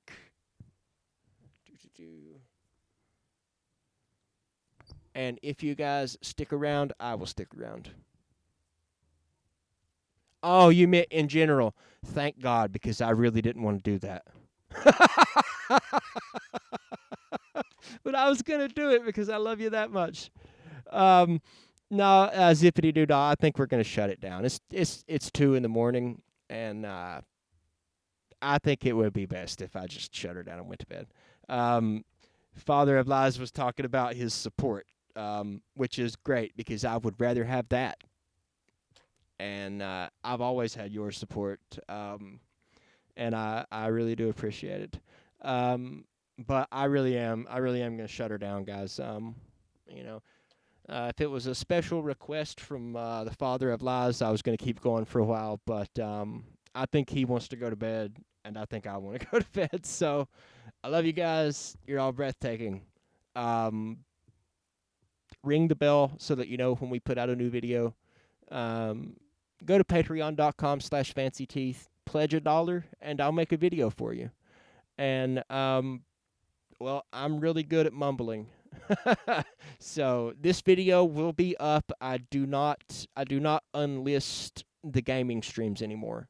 So it will be up on the channel. It's one of the reasons why I don't do as many of them as I used to, because I want them to be live on the channel, but I don't want to flood the channel with them. So good night to everybody. I appreciate all of you. Like I genuinely do. Good night.